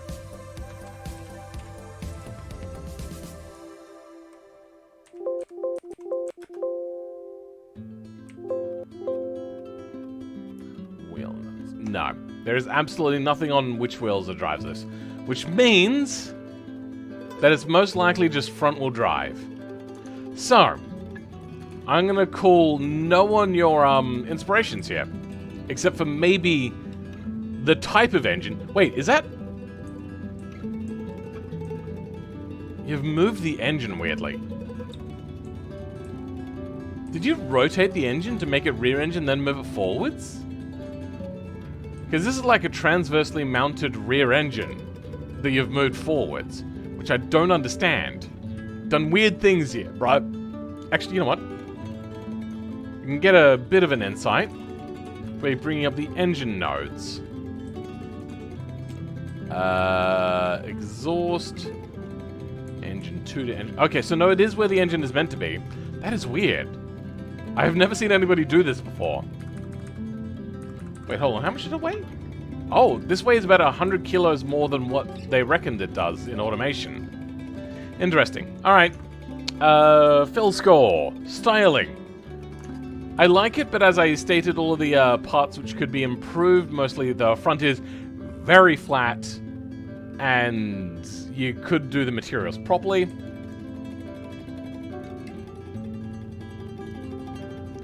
What is this weird synth pop song? I don't know, bro. I just got a list playing. Phil, how should I fix the overall understeer that my car has? Which car is that? Is this your car?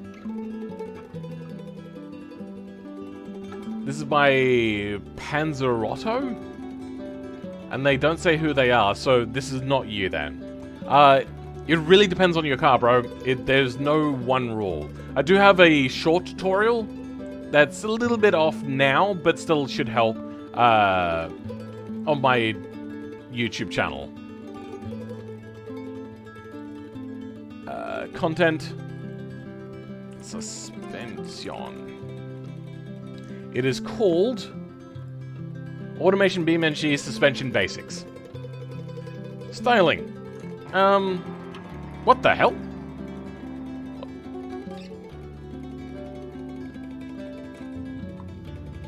I do like it. I like the color, but it is a bit relying too much on the body design from the mod itself. So we're gonna go with like a 7 on that one. Sorry, somewhere around there. Acceleration, it's good but not great. We'll go like a 6 on that one. Handling, it's okay. Fun factor, it's okay. Oh, you know what? If you want to be lively but not fast, it could be a little bit fun, yeah. Cool factor. I think it would be pretty cool. A cheapish mid-engine car, 4-cylinder. A lot of people like 4 cylinders. I like 4 cylinders a lot. Let's go.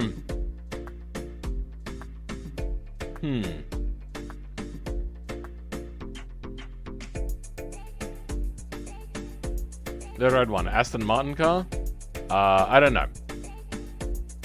My memory is not that good. You finally changed the title of that video. Yeah, I did. The car is running away from you? Yeah, it did. Cool factor. I think it would be pretty cool. We'll give that an 8. Trackability, 5. Features. Because either the assists are taking over too much, or it's just a little too oversteery to be fast. You know what, it's actually not slow. We'll give it a 6, so it's on the better side of mid. Features! It's a sports car that costs $31,000. Sports cars don't sell very much, which means they're the lower volume, which means they need to sell for a higher price. A higher price means that this thing is probably just kind of breaking even, which means it won't have much tech gadgets in it. Let's go in and see what's actually inside of here, though. Yeah, not much. So, let's go ahead and give that one 6? 4 out of 10. It doesn't have much. Comfort. Very willowy suspension, but you're going to be puckered most of the time because the thing feels a little bit dangerous. So let's go like a 5 on that one. You know what? We'll give it a 6 because the suspension is quite soft, but not like completely wallowy. Quality. It's Italian, so quite low, but at least it'll feel good. And it's not an overly complicated engine by the looks of it, so let's go like a 5 on that one. Practicality. It's only a 2-seater. It'll be easy to park. Not great boot spaces are usually in these very incredibly small cars, especially with whatever the hell you've got going on here.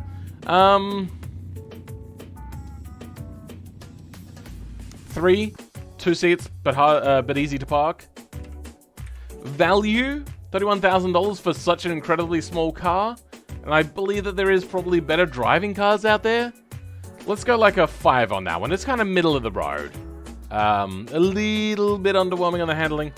You know, let's go back to full comfort mode and just do a little bit more driving first before I call value, because value is very much based upon its weekend score, to be honest. Track car toys have a basting interior. I mean, I probably wouldn't use the interior to help cook food, but I suppose to each their own. You know what? This actually handles a lot better with full comfort, I believe, than what it does on sports mode. Because sports mode just takes a lot of power out of this car. Alright, so let's just go through my least favorite section up ahead, and then, yeah, we'll call it again.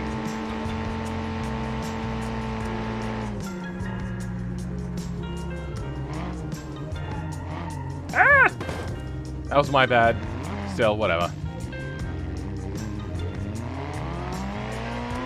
Feel that the gear ratio is like 5 to 10 kilometers an hour too long, but not bad. Just a bit long. Alright. 6. It's actually not that bad. Trackability, we'll go with 7 on that one, but you will have to be using aids. Ongoing cost. It's Italian, so it's gonna break down a lot.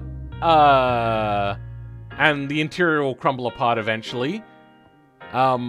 And the parts will be, at least for Australians, very expensive because it's coming from Italy.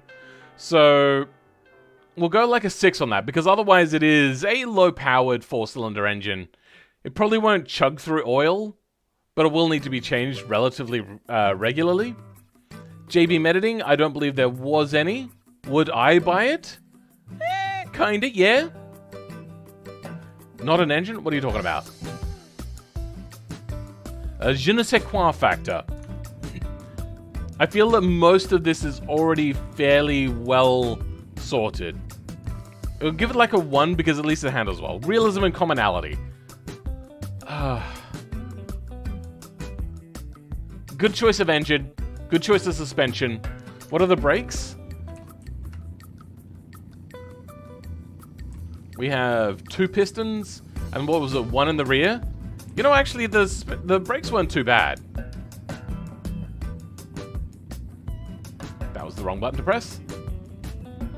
Let's rewind a bit.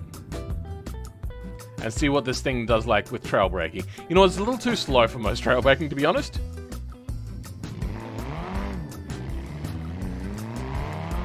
And with the ESC completely on, it might actually help us trail brake into corners.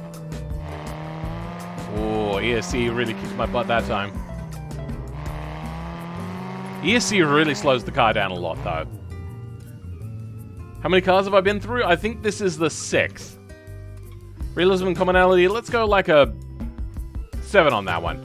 All except for the wheelbase for such a cheap and mid-engine car. 83. Not a bad score. Not a great score, but not a bad score. You're not trying to tick a lot of boxes with this car. Trying to go for like that niche market of sports car enthusiasts that have excess money and not a family. Yep. I think that's alright.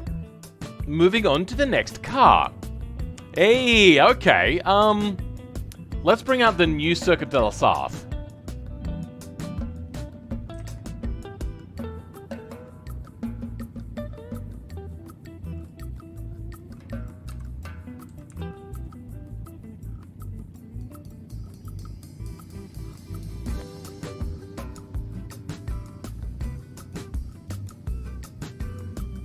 No, not that one. Which one is... Oh, there we go. Le Mans 2017. It's right in front of me. There we go. Alright, let's go to Le Mans. That's the old Le Mans, not the new Le Mans. What? I'm confused. What's happening? Oh, there it is. Okay. I must have activated both at the same time. That's weird. Fill any tips for my car. It's the second one. Let me have a look when we load in. My memory is actually really bad. If you haven't cottoned on, I have one of the worst memories you'll probably ever come across, whoever you are. Sorry, I tried to be funny then. Oh my god, this is so slow! To be honest, I have a lot more practice on, Spa. And these cars, I think, did race on Spa. So I should probably take this to Spa instead. But I really want to take it to Le Mans. Because it is really much a Le Mans car. God, that took forever to load. You know what? To be honest, I don't remember. I don't remember anything about the car. I don't remember anything about any of the cars so far that I've done, apart from the muscle cars. ESC? What is this? Get that shit out of here! There we go. Let's see how this baby handles. I'm hoping that they've taken into consideration that I'm using a controller for this. Understeer. High-speed understeer.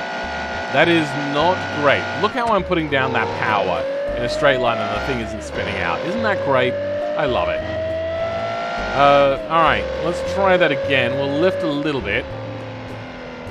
Oh, God. Brakes are okay. Understeer is the name of the game. A little bit of power oversteer, that's fine. But the mid-engine does help push those tires down to get more traction, even if it does act as a counterweight. Understeer again! Tip, you can drink motorist oil? Motow's oil? Okay. I've never heard of that before. Is that a brand? Understeer again! Oh, that is unfortunate. This car is very stable. With a little bit of toe-in the rear and more front traction, I think those two things would balance out and give a much better handling car. But as it stands, unfortunately I can't change your experimental front downforce. I'd have to change front camber, but that'll change the geometry so goddamn much! Camber is bad to mess with, that automation exports, to be honest. Toe, not so bad.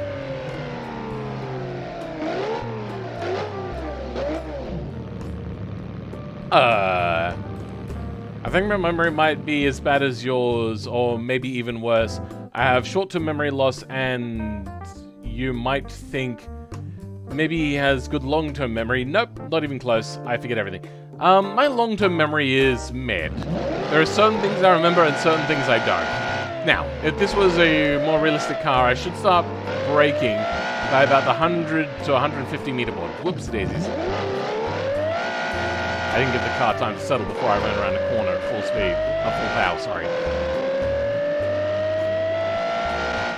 The game may be a bit loud. Really? Oh. For me, it's fine, but I've got my headset turned down. There we go. It's also that, like, very unpleasant automation V12 sound. I've always thought that the V12s in this game from automation have been unpleasant. I'd like it if beamng made a V12 sound option.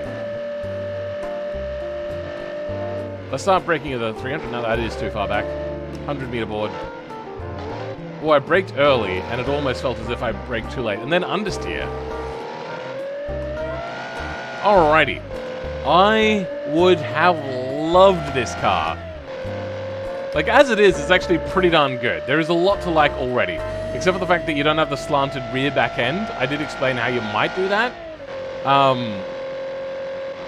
But, yeah. It needs a lot more front traction. More front downforce.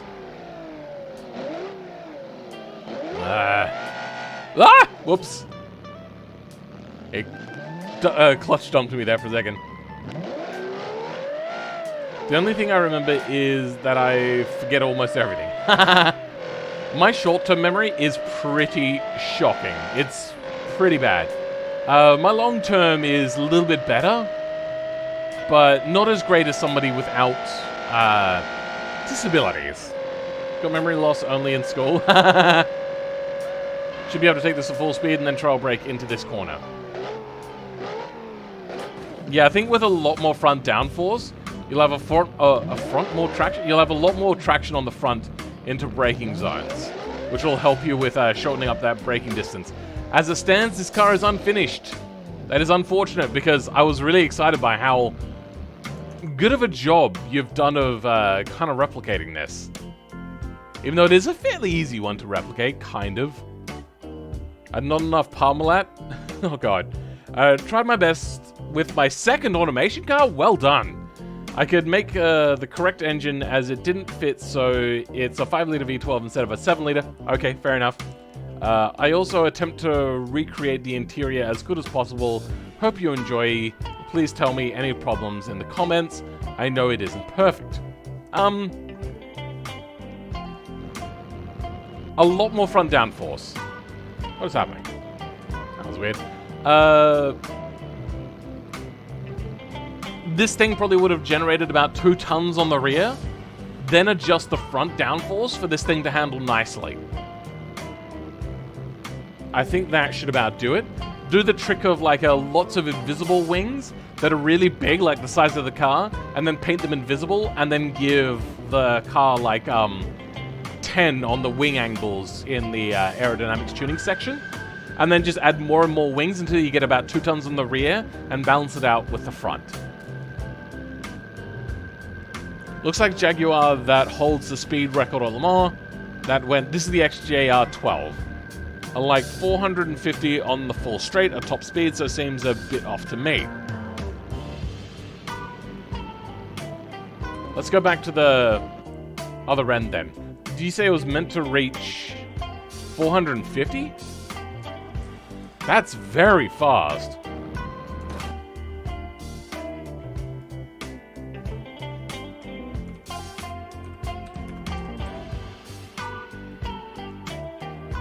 $279 miles per hour? Wow. Modern race cars don't reach that fast on this track. We're a little bit of at a disadvantage here, but we'll just skip through the first chicane and drive straight to the second chicane and see what sort of top speed we reach. I don't know. Jaguar XJR 12, right? Yeah, 12 top speed. I wrote Jaguar wrong. 229 miles per hour. That's a little bit more obtainable than the other one. Was it 400 and what? 450. Yeah. So 230 miles per hour sounds a little bit more like it, but still that is faster than what most modern LMP1 and LMH and LMDH will reach. Not a bad guess, but not a great one. So, 300... They did say that it had like 2 less liters, which is a bit of a handprint, yes.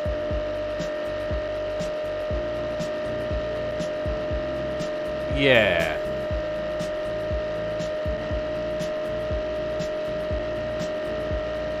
Way too much drag, not enough power.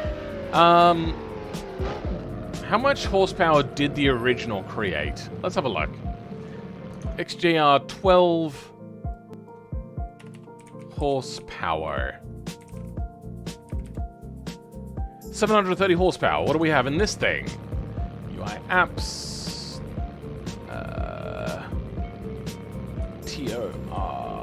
Torque.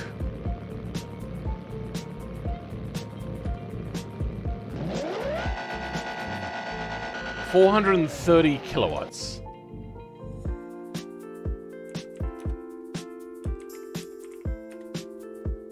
$576 compared to, yeah. That's 150 something. Like 150 horsepower. I feel as if it should be doing a lot better than that. Maybe this thing doesn't generate 2 tons of downforce. Maybe you only give it a ton and a half, maybe. Or maybe a ton. 1,250 kilograms of downforce. That should be fine. But do the wing trick like I've told you, because that'll also give you the downforce you want, but without the excess amounts of drag. Oh, my voice went a little bit dead. That's quite the difference. I mean, it's for dropping off like 2 liters out of 7 liters, not a huge difference. As it stands, the car gets about... If this is your second car that you've ever made, like a 9 out of 10. You've done a lot of work here. If this isn't your second car, it gets like a 6 out of 10. But as a second car, oh my god. You have done so much good work here. Could have been better though. A little bit of extra practice. Come in. Give me like an XJR 15 or whatever. Like whatever the next good one was. And I'll do a review of that one when you've tuned it right. This thing could have been so much fun to drive though. I'm a little bit disappointed. At least it has good traction.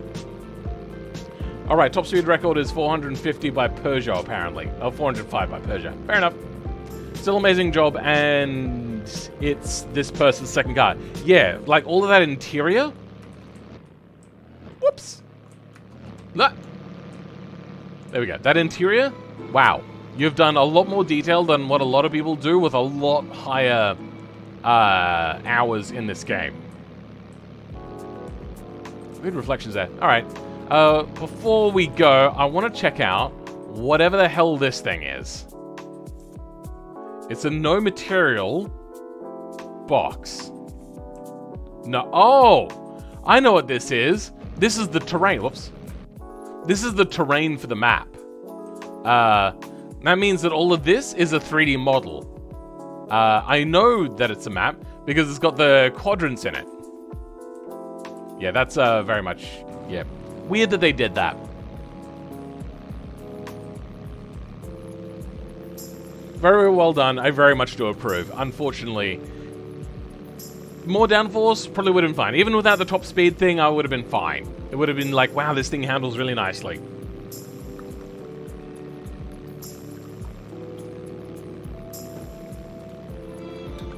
Let's have a look now at the Mercia Virilia 21.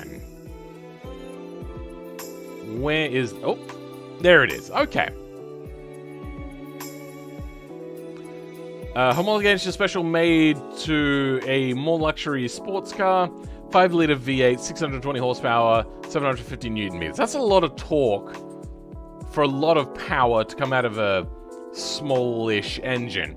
I'm going to guess that this is European. I'm going to also not agree with the amount of torque that this thing is creating. Let's take this to Spa-Frankenchops. Oops.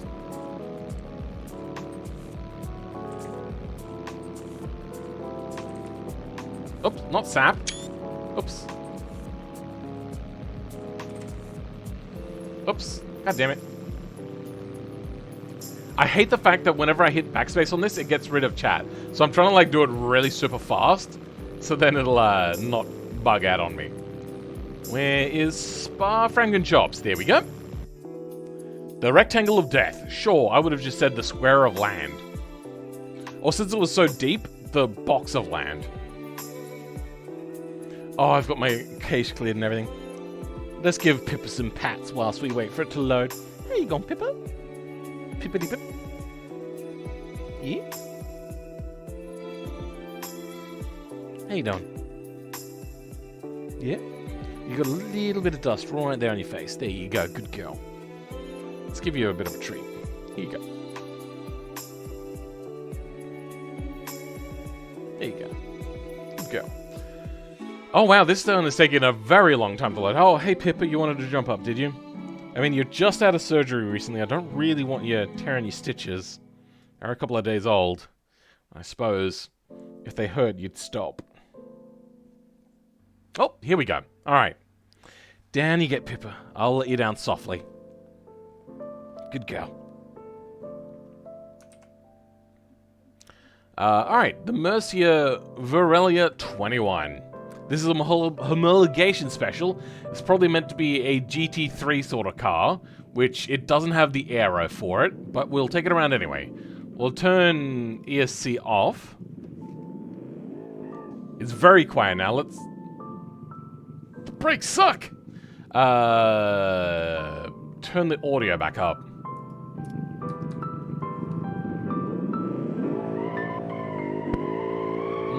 Yeah, okay. So you notice under the gear shift, this thing kicked out massively wide. Yeah, that's just body. This body doesn't like to be in corners when it changes gears. Oh, no, missed the line. And, oh, understeer. Oh, this is not a homologation special. Homologation special would have tons of downforce. Well, not tons of downforce. It'd probably have somewhere around like, oh, god damn it. What I reckon? 300 on each axle? This thing is... Yeah. This is... Though I like this body, I think this is one of my favorite bodies in the game. In BeamNG, it is notoriously hard to work with. Especially since the suspension is very soft. On sports mode, it's better? Okay, let's try it out in sports mode. And let's see how it does going into the chicane. The first chicane. Coming up about here should be the braking point. Did okay. Could have been better though, needs more downforce. Okay, yeah, it's doing okay. Not bad. Actually, you know what? Actually, it does pretty well with ESC on. It's one of those sorts of cars where it's better with ESC than without, which is rare. Actually, it feels like an understeer is a lot less. Still a high-speed understeer in the fact that it doesn't have wings on it. So, generally a homologation special, it needs to be also silhouette, which means that you need to have at least some kind of like aero that resembles what you would see in the race version of the car. I don't know if it's entirely necessary, but generally that's what you'll see. Little bit of understeer through a poo on. Not as great as I would have liked. Missing the braking point. Yeah, I think with the downforce it would help with the braking distance. And there's the braking point. Yeah, it doesn't like to do it. Your brake bias is a little too far to the front, which causes the thing to understeer a little bit. That was a little bit slower than what it should have been. I think with downforce, especially front downforce, that would have helped a lot more. But yeah, overall, not a bad car. Just not really a homologation or a GT3 spec sort of thing.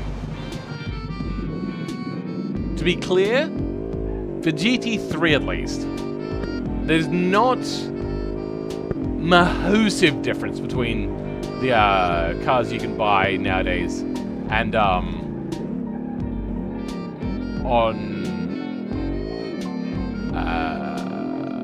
can't think of, my brain don't work. There's not a lot of difference between the GT3 homologation cars and the actual race cars. Right here should be a decent brake point, I reckon, for this car. Yeah, should have pulled up a little bit quicker than that, though. Welcome, Vic Adams. How's it going? I don't mind the car. It's just, yeah, it needs a little bit more front downforce and rear downforce, but a lot of front downforce. Let's rewind that. I want to try going through Radeon and whatnot in this car. This thing probably should be able to do it at full speed if it's a homologation special. Unless it's like a NASCAR homologation special, which I doubt. I don't think those are a thing. Turn here. Oh god. It understeered on the initial turn-in. Not great. Also, I don't know how many race cars use DCTs. I would have assumed that a lot of them use automatically controlled manuals. Okay, there's that one, and nope, doesn't turn back. Let's try using a little bit of brake lift-off weight transfer to get traction onto the front to make it turn right on the switchback. Let's see if that can do it for us. Damn it, I missed the thing. And nope, too much front brake bias. Even the lift-off. Alright. I think it's time to give this thing a fill score. There we go. Stream scoring. Styling. I'm going to give it the je ne sais quoi factor, but for styling factor, it's going to be pretty bad. It's going to be like a 3. It's not a looker. Acceleration. Felt pretty decent. We'll give that a 7. Handling. 4. Oh, you know what, actually? We'll give that like a 6. It actually handles its power pretty decently. Fun factor. 4. Cool factor. I mean, you'll be known as the car that is form over function, but a lot of cars are like that. So we'll go a 6 on that one. Trackability. That'll be a 3. Features. How much is the car? 89,000, so it's probably going to have like a lot of features. Maybe not every single feature, but a lot of them. It doesn't look like a very decked out sort of interior, so I'm not going to give it too much, but it does look like it's comfortable. Features, we'll go like a 6 on that one. Maybe a 7, actually. It's quite expensive. Comfort, we'll go a 7 on that one. It is quite comfortable suspension, and it's, like it looks very flush in here. Oh, you know what? Those seats are actually quite thin, but that looks pretty flush. So we'll go a 6 on that one. Quality. What sort of country is this meant to be for? It looks like a German car, to be honest. And Germans are, I think, really the only ones to really keep trying with front-engine DT3 cars, right? Firebird's back? Okay, welcome back, Firebird. Let's go with...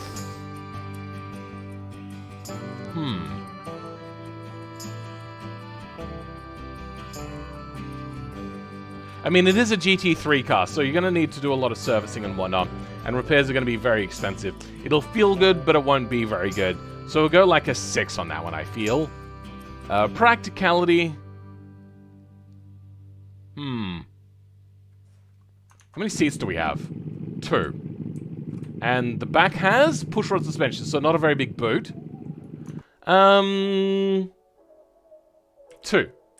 Value for this car. It's not the most expensive car. It is a GT...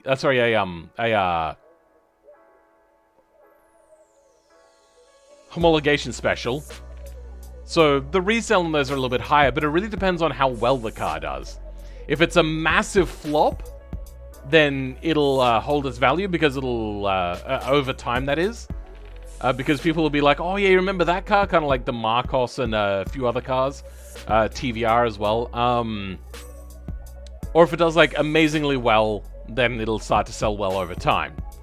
I'm guessing that this one will probably be a massive flop, so it'll be like a bit of a historical point in time. We'll go like 6, I suppose. Ongoing costs 3. It'll be bad on fuel, bad on parts, and bad on replacement parts. JB editing, there was none. Would I buy this? 3. It's out of my price range, but I would be tempted. I would try to fix it though. Hey Phil, hope you're having a good day. Welcome Swagbucks, I'm doing okay. My voice is a little bit sore, but yeah, doing alright. Do you like Taiwan? Yeah, more than China does. China doesn't like Taiwan, they just want Taiwan. Je ne sais quoi factor. Now this is where the, like, effort that you put into making custom lights, custom things here, and trying to make lines line up a little bit, sort of thing. It just looks a little bit blobbish, which is why it doesn't get a very good score in design. I think I'll give you like a 4 for just the pure good hard go on that one.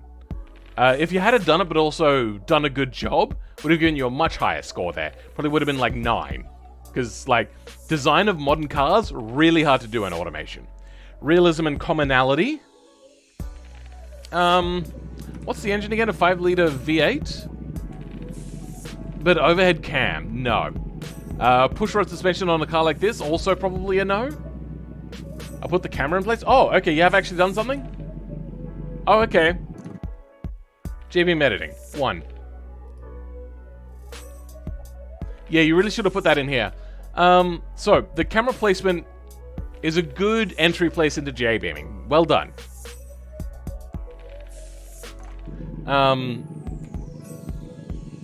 Yeah, I think thinking more about this, maybe looking at reference material, stuff like that, trying to replicate a car is a good way to learn really quickly how hard things can actually be and what it actually takes.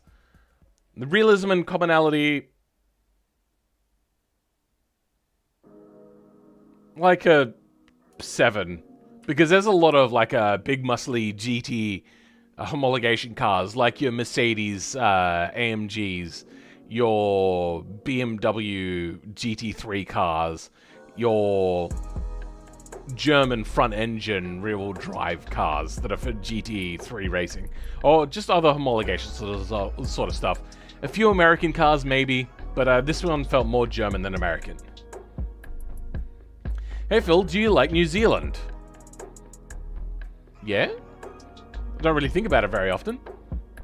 It's, Australia light with more freedom and laws. So I have considered sometimes moving over there for like the freedom of modifications of cars. And I believe you guys are like free on airsoft, which we are not here in Australia. Oh my god, they will murder you for having airsoft guns. Anyway, a score of 74. Could have been better.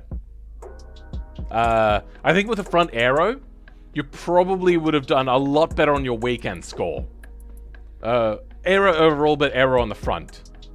And I've talked about aero a lot, so hopefully some of it will be helpful for you today. For this sort of car, I would expect maybe between, it depends really on the car and how you do it and what you're trying to achieve, between 200 to 600 kilos on the rear for downforce, and the appropriate amount on the front to compensate, to give it a balanced aerodynamic package. Also, this is very light. Wait, no, it's not. 3, 6... 1,600 kilos. Okay, that's okay. Is it illegal to own airsoft weapons in Australia? Yes. Generally, the rule is air-powered weapons, so like air rifles, are illegal in Australia. That does, unfortunately, then wrangle in with that the airsoft guns. And gel blasters also, unfortunately, got caught up in that as well. I'm still waiting for my license to come through on that, by the way. What the fuck is the government doing? It's been years now. Like, what the hell? Anyway, next car is airsoft weapons, the opposite EOF, I'm assuming of Earth-hard teddy bears. What are you talking about? Oh, airsoft. Oh, okay then. Next car is the Panhard Dana. Do you have a map listed that you would like me to test it on?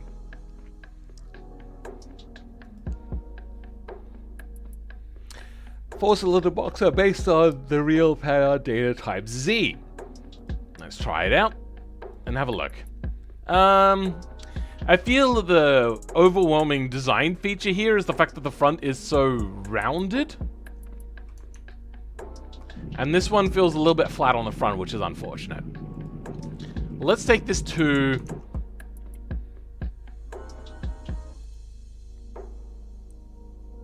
you have a map listed? No.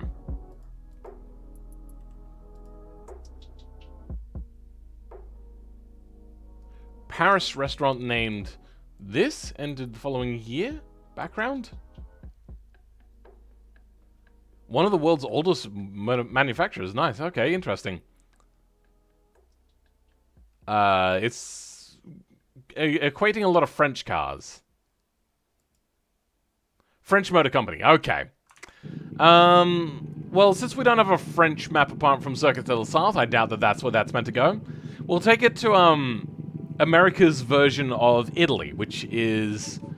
beamng's version of Italy, which is America, which is unfortunate, but still close enough.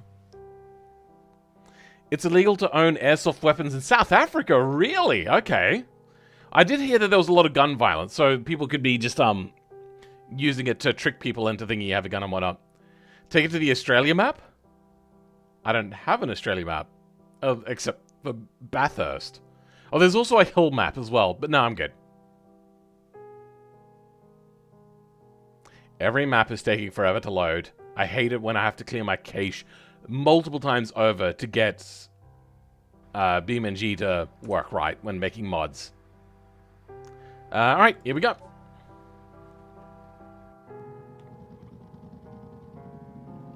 Why is the exhaust so big? What the hell? Weird. I've heard about it's illegal in Australia to stick limbs out of moving vehicles. Yes, it is. Is that not illegal in other places? I suppose I didn't know that. Yeah. I mean, legal to own an airsoft gun. Did I misread that? Is that my bad? Italy, USA. Yeah, here we are. We have finally made it, guys. Is this front? Yeah, it is. Okay. Very slow. Which, being like French and Italian, French kind of, you'd expect there to be a lot more, performance with hills. So maybe like a shorter gear ratio. Get into first. There we go. About 32 in first gear? Okay.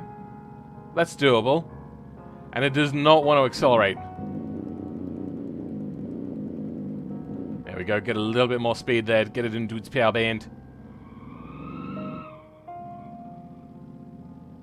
Oh my god, it's so slow. It's so slow!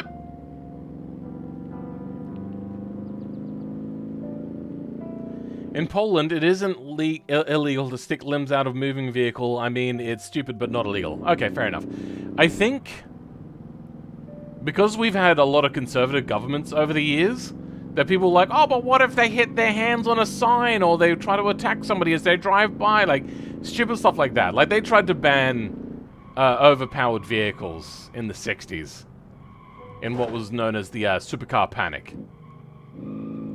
Oh, I wonder if the gauge cluster works in here. No, only the steering wheel, but they have stuffed it up.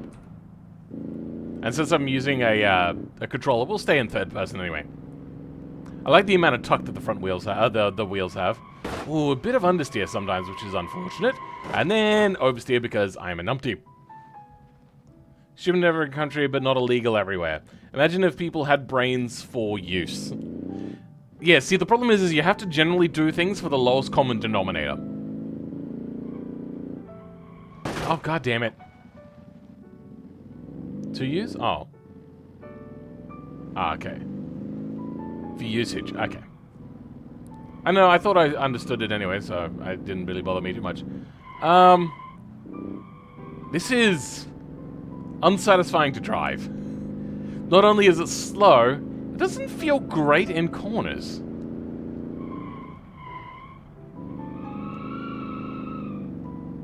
Okay.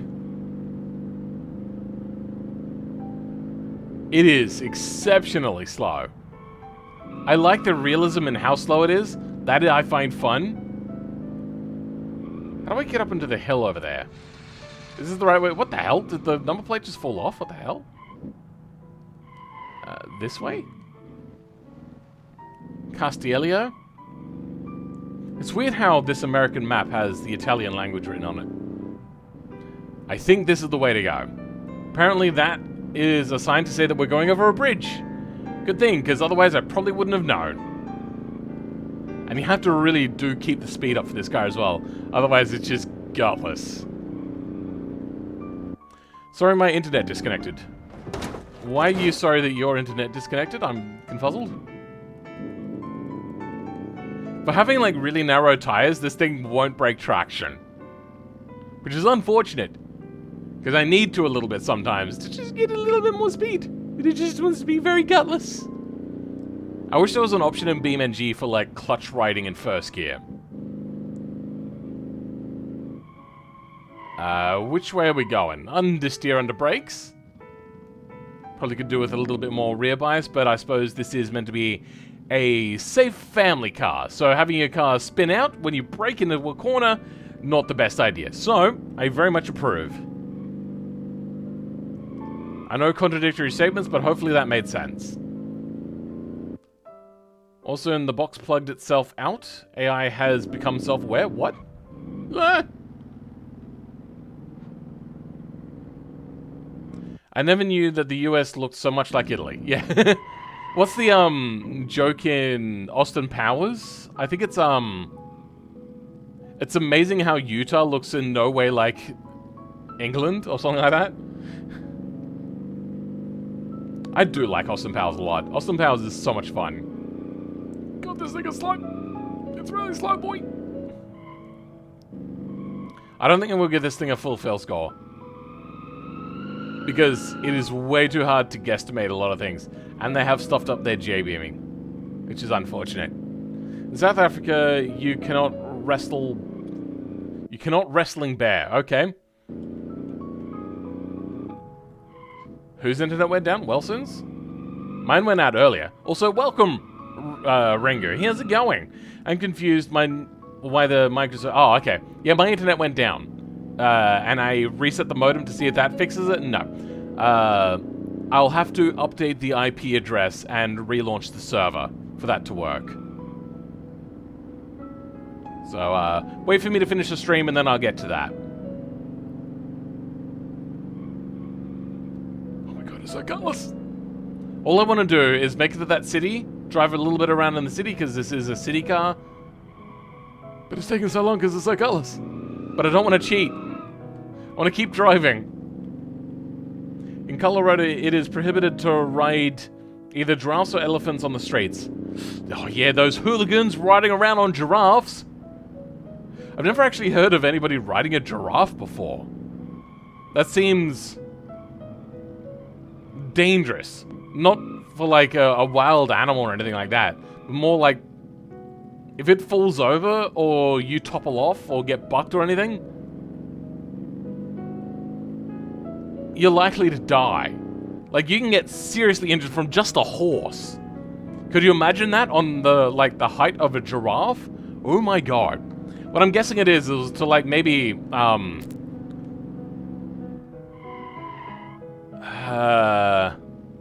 was about to say, like, something like anti-circuses, because there was a lot of, like, anti-gypsy sentiment. But they said on the street, specifically, so that's weird. You sit on its back and grab it by the horns. I feel that the horns would be a little bit too high to grab for the neck. I don't know. Have you ever seen giraffes fight? It is so visceral. Man, you gotta check that shit out. It's so crazy to watch them do that. They like get a big swing up and then whack each other with their great big long necks. Welcome, Warbot Step. My god, this thing is slow. Full throttle, and it just doesn't want to go anywhere. Welcome to the streams. I don't believe I've seen you around here before. I don't know if I said that. Anyway, they really go at it, real monsters. Yeah, sure. I know that in some country it is illegal to scare birds some time of day, but I don't remember where that rule was set. That sounds weird. Oh, Steph, sorry. I think I read your last name wrong. Warbot Steph. Oh god, there we go. Hey, a little bit of a drift. Nice, that low-speed cornering sort of stuff. That's why I took it to a city. It is thoroughly unsatisfying to drive, which feels very French. No, that's a one-way street, not allowed through there. Let's go through here, and then come back down there.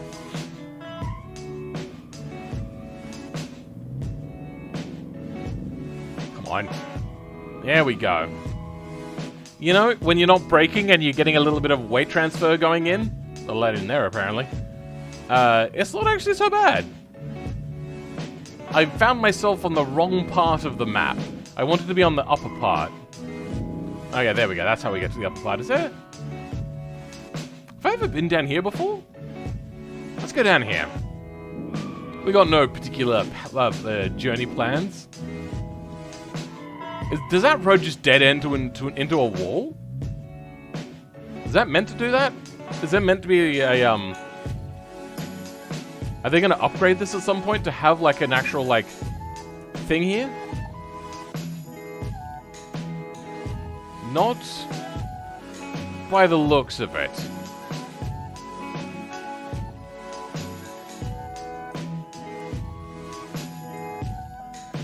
That's a weird bit of material. Just had to come over and see it. Anyway. Oh God, this thing is godless! Every single time I tried to do a burn, I was like, "Arr!" And then it's just like, yeah, I'm done. It's illegal to hunt animals from a moving vehicle, except if the target is a whale. Again, I don't remember where. I know in Australia, hunting for kangaroos is done on the back of the ute. Buffering? Oh, hope not. Hopefully my internet is doing fine. Let's go through... Wait. It says I'm not allowed in here, but that looks like I've got an arrow pointing me to go in there. Weird.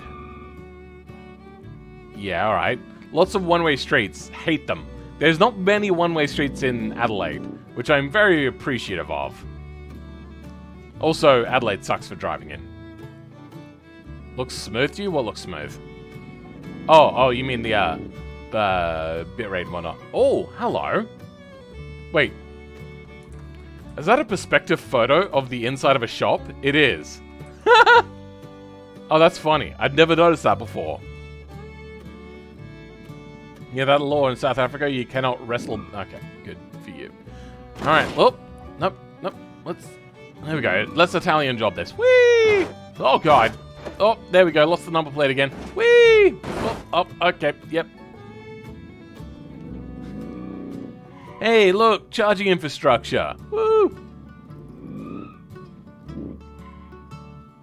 Allegra. Sconti. I've never seen that ad before. They have adverts of females. Usually they're just like adverts of tires and drinks. Oh, apparently I can't go that way, so I have to go this way now. That is actually the way I came. Where is that one road? What the hell? I'm about to commit a crime and go the wrong way down a road. Give me a second. Is this it? What the hell? Where am I now? Now I'm lost. Break, my internet is sucked today. That's not what you meant to say by how you meant to write today. Alright, let's go find that road again. I think I am on a different road now. I am once again lost. In this small, quaint, American but Italian road. No, I am on the right road. It's down there that I was thinking of a second ago. Oh, nope. So what is this road here? Oh, wheel spin. But then beamng doesn't know what gear to be in. Where is this? I don't even know how to get here. Whatever. Let's move on. It's an real law. Look it up. Good for you.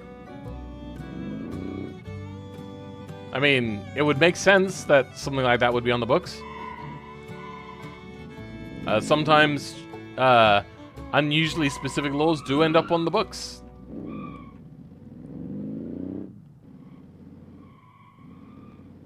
Let's go down here. I've never been here, I don't think. Wow, this is very picturesque. I will give it to them. They don't know how to make cars, supercars, or race cars, but they do know how to make a pretty looking scenery. I just wanted to see what was in there. That is very beautiful. I love it. Oh my god, it's so slow. And where does this lead to? I think I actually avoided hitting that just then. Love it. Great. The music is quite fitting. Could be a bit more Italian-American. Yeah. You know what? Shortcut time. Herbie style. Whee! Ah! There we go.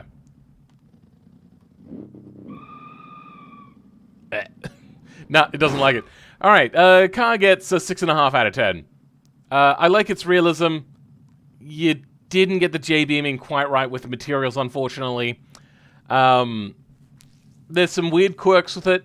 It's also not pleasurable to drive, which is unfortunate because it looks and seems like such a cool concept. Is that the last song?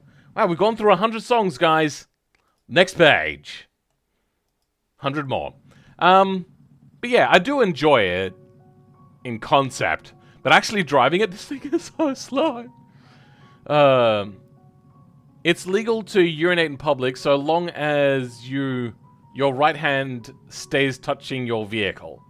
Weird. Fun fact, South Africa is good at rugby. That I've heard about. Anyway, last car? Yes, last car.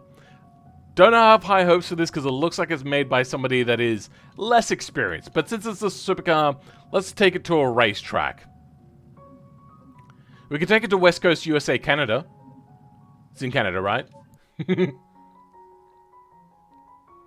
Oh my god, another map that has to load from basics. In the meantime, let's go have a look at the description of said car. Nope.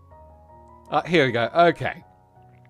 The ITO Opus Prime, a simplistically styled single-seat hypercar with a 930 horsepower, 4.6-litre NA V12 made by a Canadian company. Good thing I picked a Canadian map, apparently.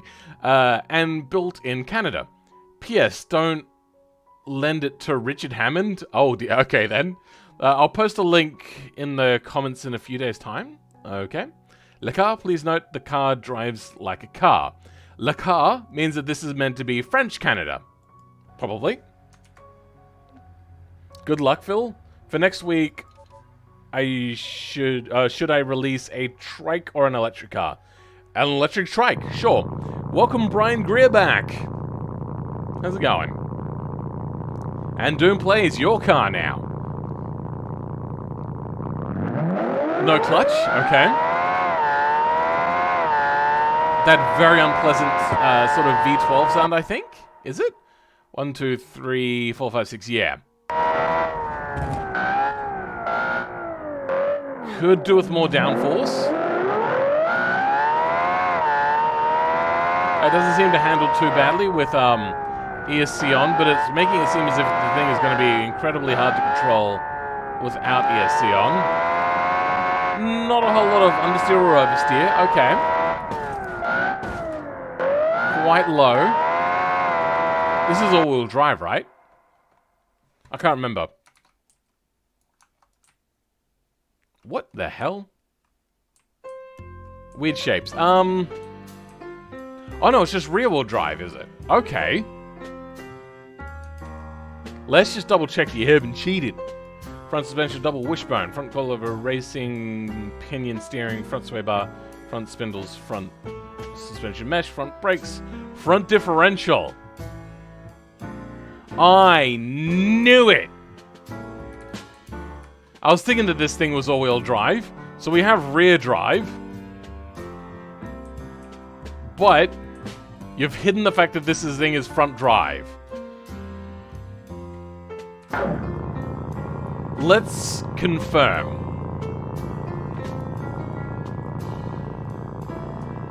Have I just called you out on the cheat?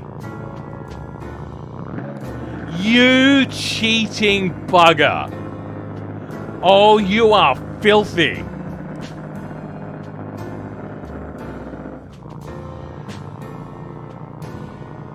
I knew it. I was driving it. I was like, this feels like an all-wheel drive, but I'm pretty sure this thing had just rear drive. You cheating bugger. How dare you? I use keyboard, so maybe it's just me. What? Canadian car industry? Oh my god. You got found out? You sneaky bugger! I was driving this thing. And, wow, it feels like a real, an all-wheel drive car. But then I remember being like, wait, hold on. I thought this thing was rear-wheel drive. You smart ass. How dare you? How dare you? That was not intentional? Sure it wasn't. Oh, Philman should be an investigator. That was amazing. I knew it. I was like, there's no way that this thing is putting down 1,000 horsepower, even with traction control, and feeling like this. Yeah. I noticed like the little bit of numbness, but like a self-righting oversteer. Whoa. In South Africa, it is the first country to disbomb nuclear bomb? Sure. I think we'll try to keep it on topic currently. Leave that for the end of the stream. This thing could probably do with about a ton of downforce extra on the rear. And then the appropriate amount on the front to compensate. Brakes are not so great.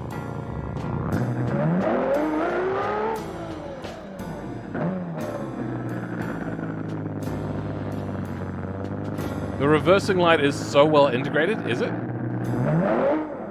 Oh. Oh. That's not a reversing light. It should have been a reversing light. Unfortunately, Automation's exporter has not done it right. This V12 sound is fixed? You're right, it's actually not broken. It's just unpleasant.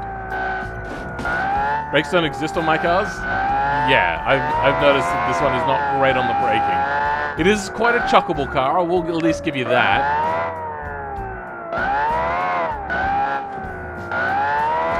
Alright, let's try ESC Sport. Give it a little bit of a try in that before we go to completely off. Because we are using nearly 1,000 horsepower, was it?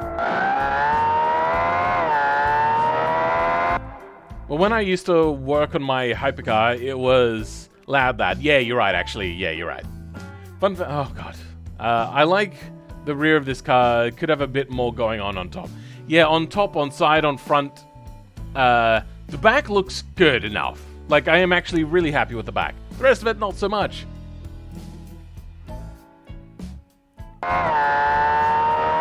I'm not actually sure what you're laughing at and saying putting F in the chat for. Are you, like, really delayed on the stream? You know, it's not too bad from, like, top speed. I think it's when the car is unsettled that the thing, has a bit of an issue. I feel as if Comfort, for some reason, does a much better job of making cars not understeer and, like, drive how you, like, imagine you want the car to drive, as opposed to actually how garbagely you are driving the car like I am right now. I will also say that I do like your work on the engine bay that you did as well. Alright, that is enough of that. ESC off. No clutch, unfortunately. The rear got out of hand. I don't know about out of hand. I think it looks okay. For a hypercar. Let's rewind that and try that again. Once again, that Comfort coming in for the save. Now that I don't have Comfort on, I have to actually take the racing line correctly. And it wants to understeer now. Let's try that again.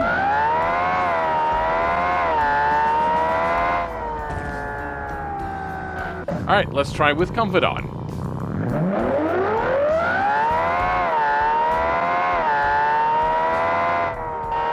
Nope, it still understeers. Okay, just my imagination then. Thanks, I still love it. Do you want me to give you a full fill score or a simplified fill score? I feel that hypercars should just have a lot more downforce. I believe, oh god, the two highest downforce cars in the world for like production cars currently is the new Porsche GT3 something or other, I'm not sure, and the McLaren Senna. So, like, get somewhere around those sorts of cars. Turn, you fat turd! Oh, damn. Full score if you don't mind? Okay, fair enough. I will. It does have a good straight line speed. I suppose that's to be expected from a sleek body and a 1,000 horsepower. Almost.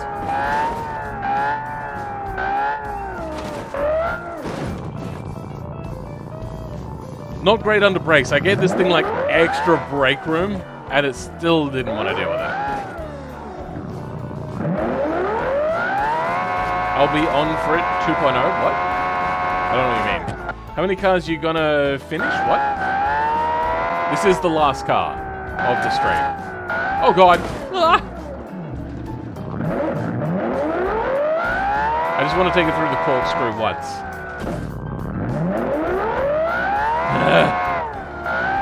Too much power for its own good.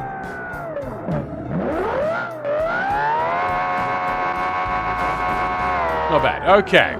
Time for the dill pickle score. Or, sorry, the Phil score. Lasagna and nuclear bombs. Sounds about right. Alright. Phil score incoming. Styling. 3, 2, 9, 8 maybe? It's simple, but quite effective. We'll give it an 8 there. So overall, 4, I think. Acceleration. You'll get more of a je ne sais quoi score instead. 10, I suppose, good enough to reach a 10. Handling. 8, it's pretty good, but there is sometimes a little bit too much understeer and the brakes are bad.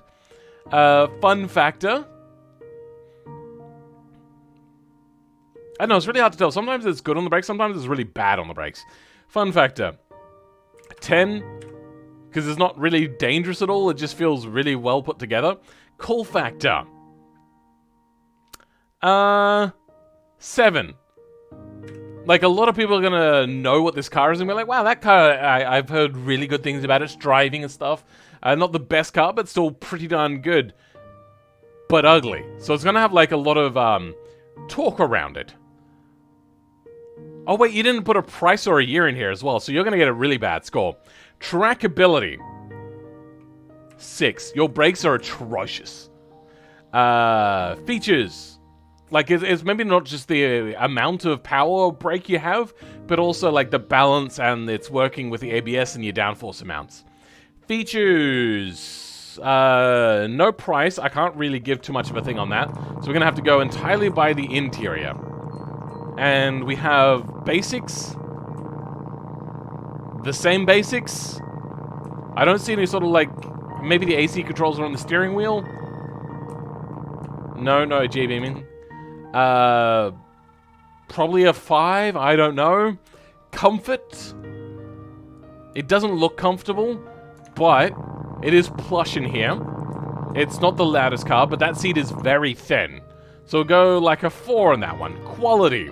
It is a supercar creating 1,000 horsepower, so it's gonna need like constant servicing and everything is gonna be super expensive. And probably it's a very low production run as well, which means it's probably handmade. So we'll go 2 on quality. Though probably actually, you know, it looks really good on the inside. So the feel will be very good. So let's actually go back and give that a 4. It'll probably break very quickly. And panel gaps will probably be atrocious.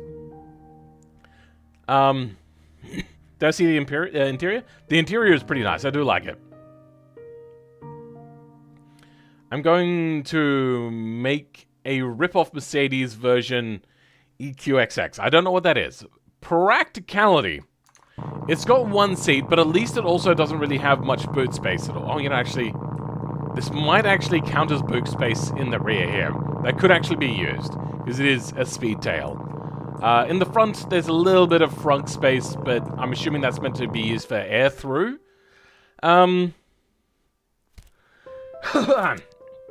Practicality. 2. It's not the worst car. There are worse cars out there.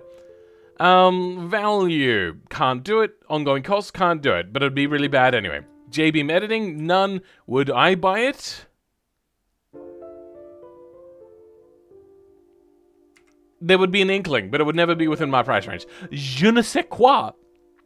Je ne sais quoi.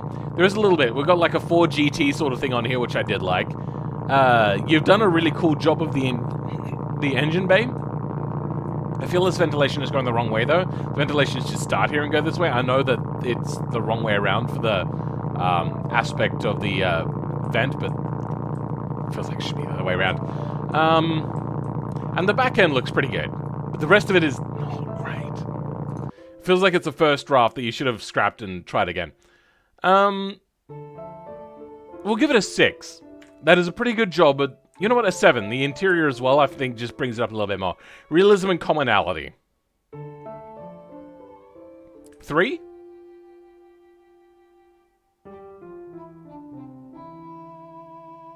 Because I feel that this car just wouldn't exist nowadays. You know what, actually? 4.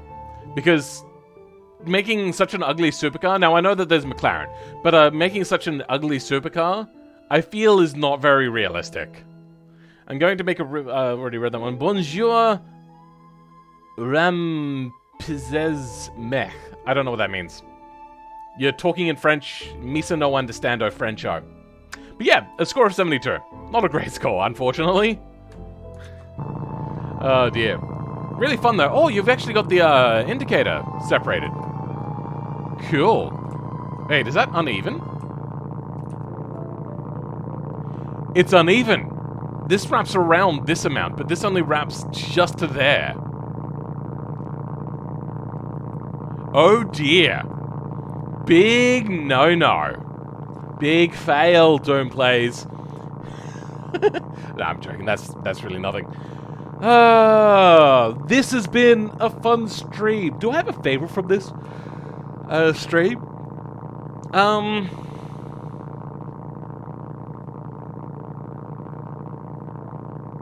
I think I liked this one, and this one's the most. But I like the story behind this one and this one more. I just wish that this car was better. If this Jaguar was better, I would have been all over this thing. Je viens de Quebec? I know something about that. Is it probably 2 fixture...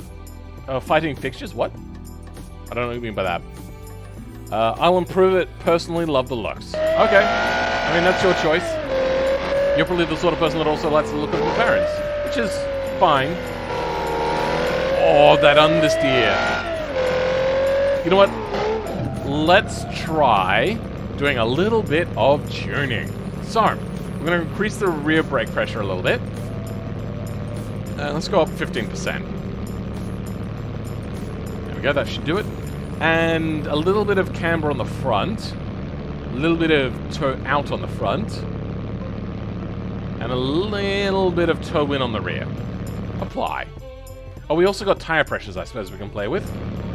Let's get them up to, like, operating temperatures.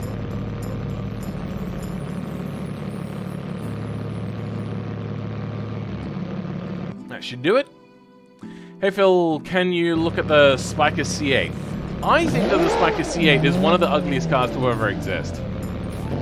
I think it's cool and funky, yeah. But oh my god, is that thing hideous. Good night, everyone. Have a nice Sunday. Okay, Firebird. I just wanted to give this car a little bit more of a try. It feels a little bit better.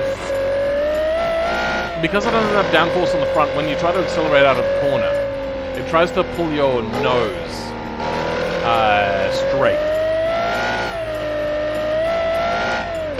Which is unfortunate. But not the worst thing in the world. Yeah, more understeer. Look up the Isbera. Okay. Give me a little bit of time to enjoy this car, at least a little bit. This would have been my favorite car had they have had better handling. More front aero, more front traction. What's the tires? Yeah, maybe a little bit wider front tire as well. Who knows? Hammock, there is the Lambo Chevy. What? Anyway, you wanted me to look up the Isdera Commendator. Never heard that word before. Commendator? Oh. You know what? It looks like they tried to put together a McLaren and a Tesla and a Mercedes. 3 cars which are very hit or miss with car making. 2 of which are quite bad at car making, design-wise. Hammock, where is the Lambo Chevy? I don't know what you mean by that. Can you look up the Mercedes Vision? Okay, let's have a look up this Mercedes Vision thing. Oh yeah! This is that new really ugly car. God, this thing is woefully hideous. Like, look at the back of that thing. Oh my god, it makes me want to shoot myself. That is so goddamn ugly. That is one of the worst back ends I've ever seen on a car since the Ford Falcon AU. From the late mid-90s sort of time period. If it sound firmly the name of the... What? You like the Spiker C8? Okay, there's no accounting for taste. That's fine. Not the 355. Thank me too. What? Oh, wait, no, that's the name. God damn it. I keep forgetting that your name is kind of like a shitty sentence. I genuinely really hate the look of this car. Like, the front end swoops down way too much. The Speedtails, I've never liked the look of Speedtails, by the way. I think they're cool, but I hate their look. I like the idea of, like, going for that, like, slippery high-speed sort of thing, but I think they look all ugly. Especially the, GTA knockoffs of Speedtails. Those things look really bad. Could you look up the Pagani? Pagani is also one of those ones which is a hit or miss.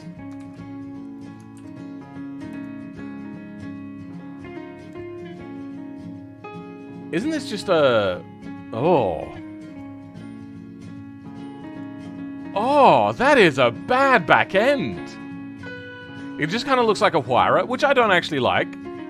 I think the Huayra looks kind of ugly, but the back end, oh, that is horrific.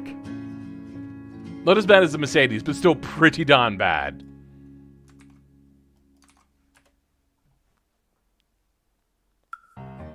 You know what?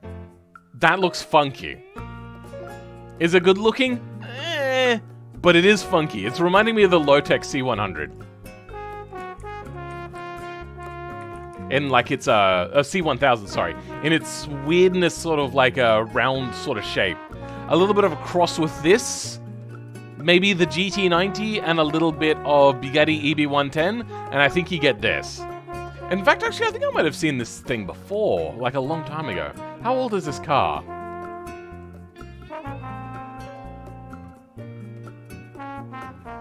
$1993. Yeah, I think I might have seen this before. Was it in a Need for Speed game, maybe? No, I think it might have been in a magazine. Huayra, but worse? Yeah, a little bit. What is your opinion on Rough? I mean, they're starting off with a car which I don't care about, so not much. Oh, it's got the Porsche. What the hell? It's got the Porsche. Is it the 308? Whatever. The front engine V8 headlights. Interesting.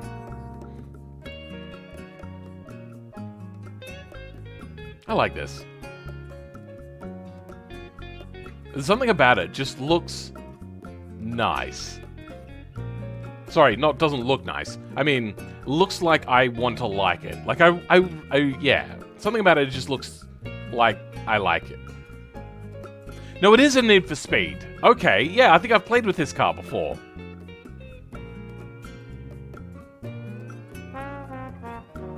Anyway, chat's dying down. People are leaving. I think that's a good time to call it. We have a fun stream today, even with the disconnection in the middle. Porsche 928, that's the one. Yeah, the kind of like, not the flip-up headlights, but like pop-up headlights. It's weird. Yeah, thank you everyone for joining. That is you, Welsom Menahem Entertainment. Hi Simon, thank you for joining us today. Ringu, thank you for joining us again. Very much appreciated to have you here. Not a thing. Space Warrior. Ebugza, as well. Thumper, welcome back. Thank you for being here. Doom Plays. And yeah. That's enough. There was also the person that donated the money. I'm sorry, unfortunately, I don't have your name at hand. I will look it up right now. Unfortunately, chat has cleared that when I lost my internet connection. So let's go to... Would it be under monetization? Let's have a look there. Membership Supers. Sigma Motion Systems. Oh, I know Sigma Motion Systems. They're another YouTube channel that approached me recently about doing modding for them, and I was like, I work mostly by trial and error. I'm not actually that good at coding. In fact, if you ask somebody that's good at coding to look at how I code, like say, Groundhog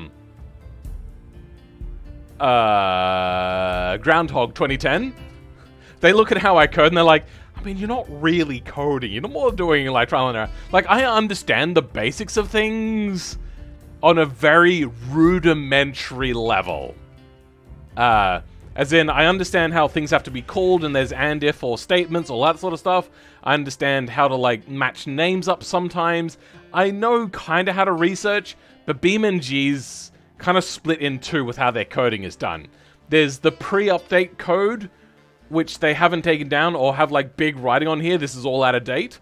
And then there's the current code, which is poorly documented, at best. But yeah, they approached me. I said, I mean, I'm probably not the guy you're looking for. I'd probably be more of a waste of money than anything else, unfortunately. I would have liked the job, but yeah, I would have just ended up wasting the money. But yep, that is it. Oh, Ryuko as well. Thank you, Ryuko, for being here. But yeah, Swagbucks as well. Thank you for being here. That is the end of the stream. I am quite tired, and my voice is rather sore. So, bring up this. If you want to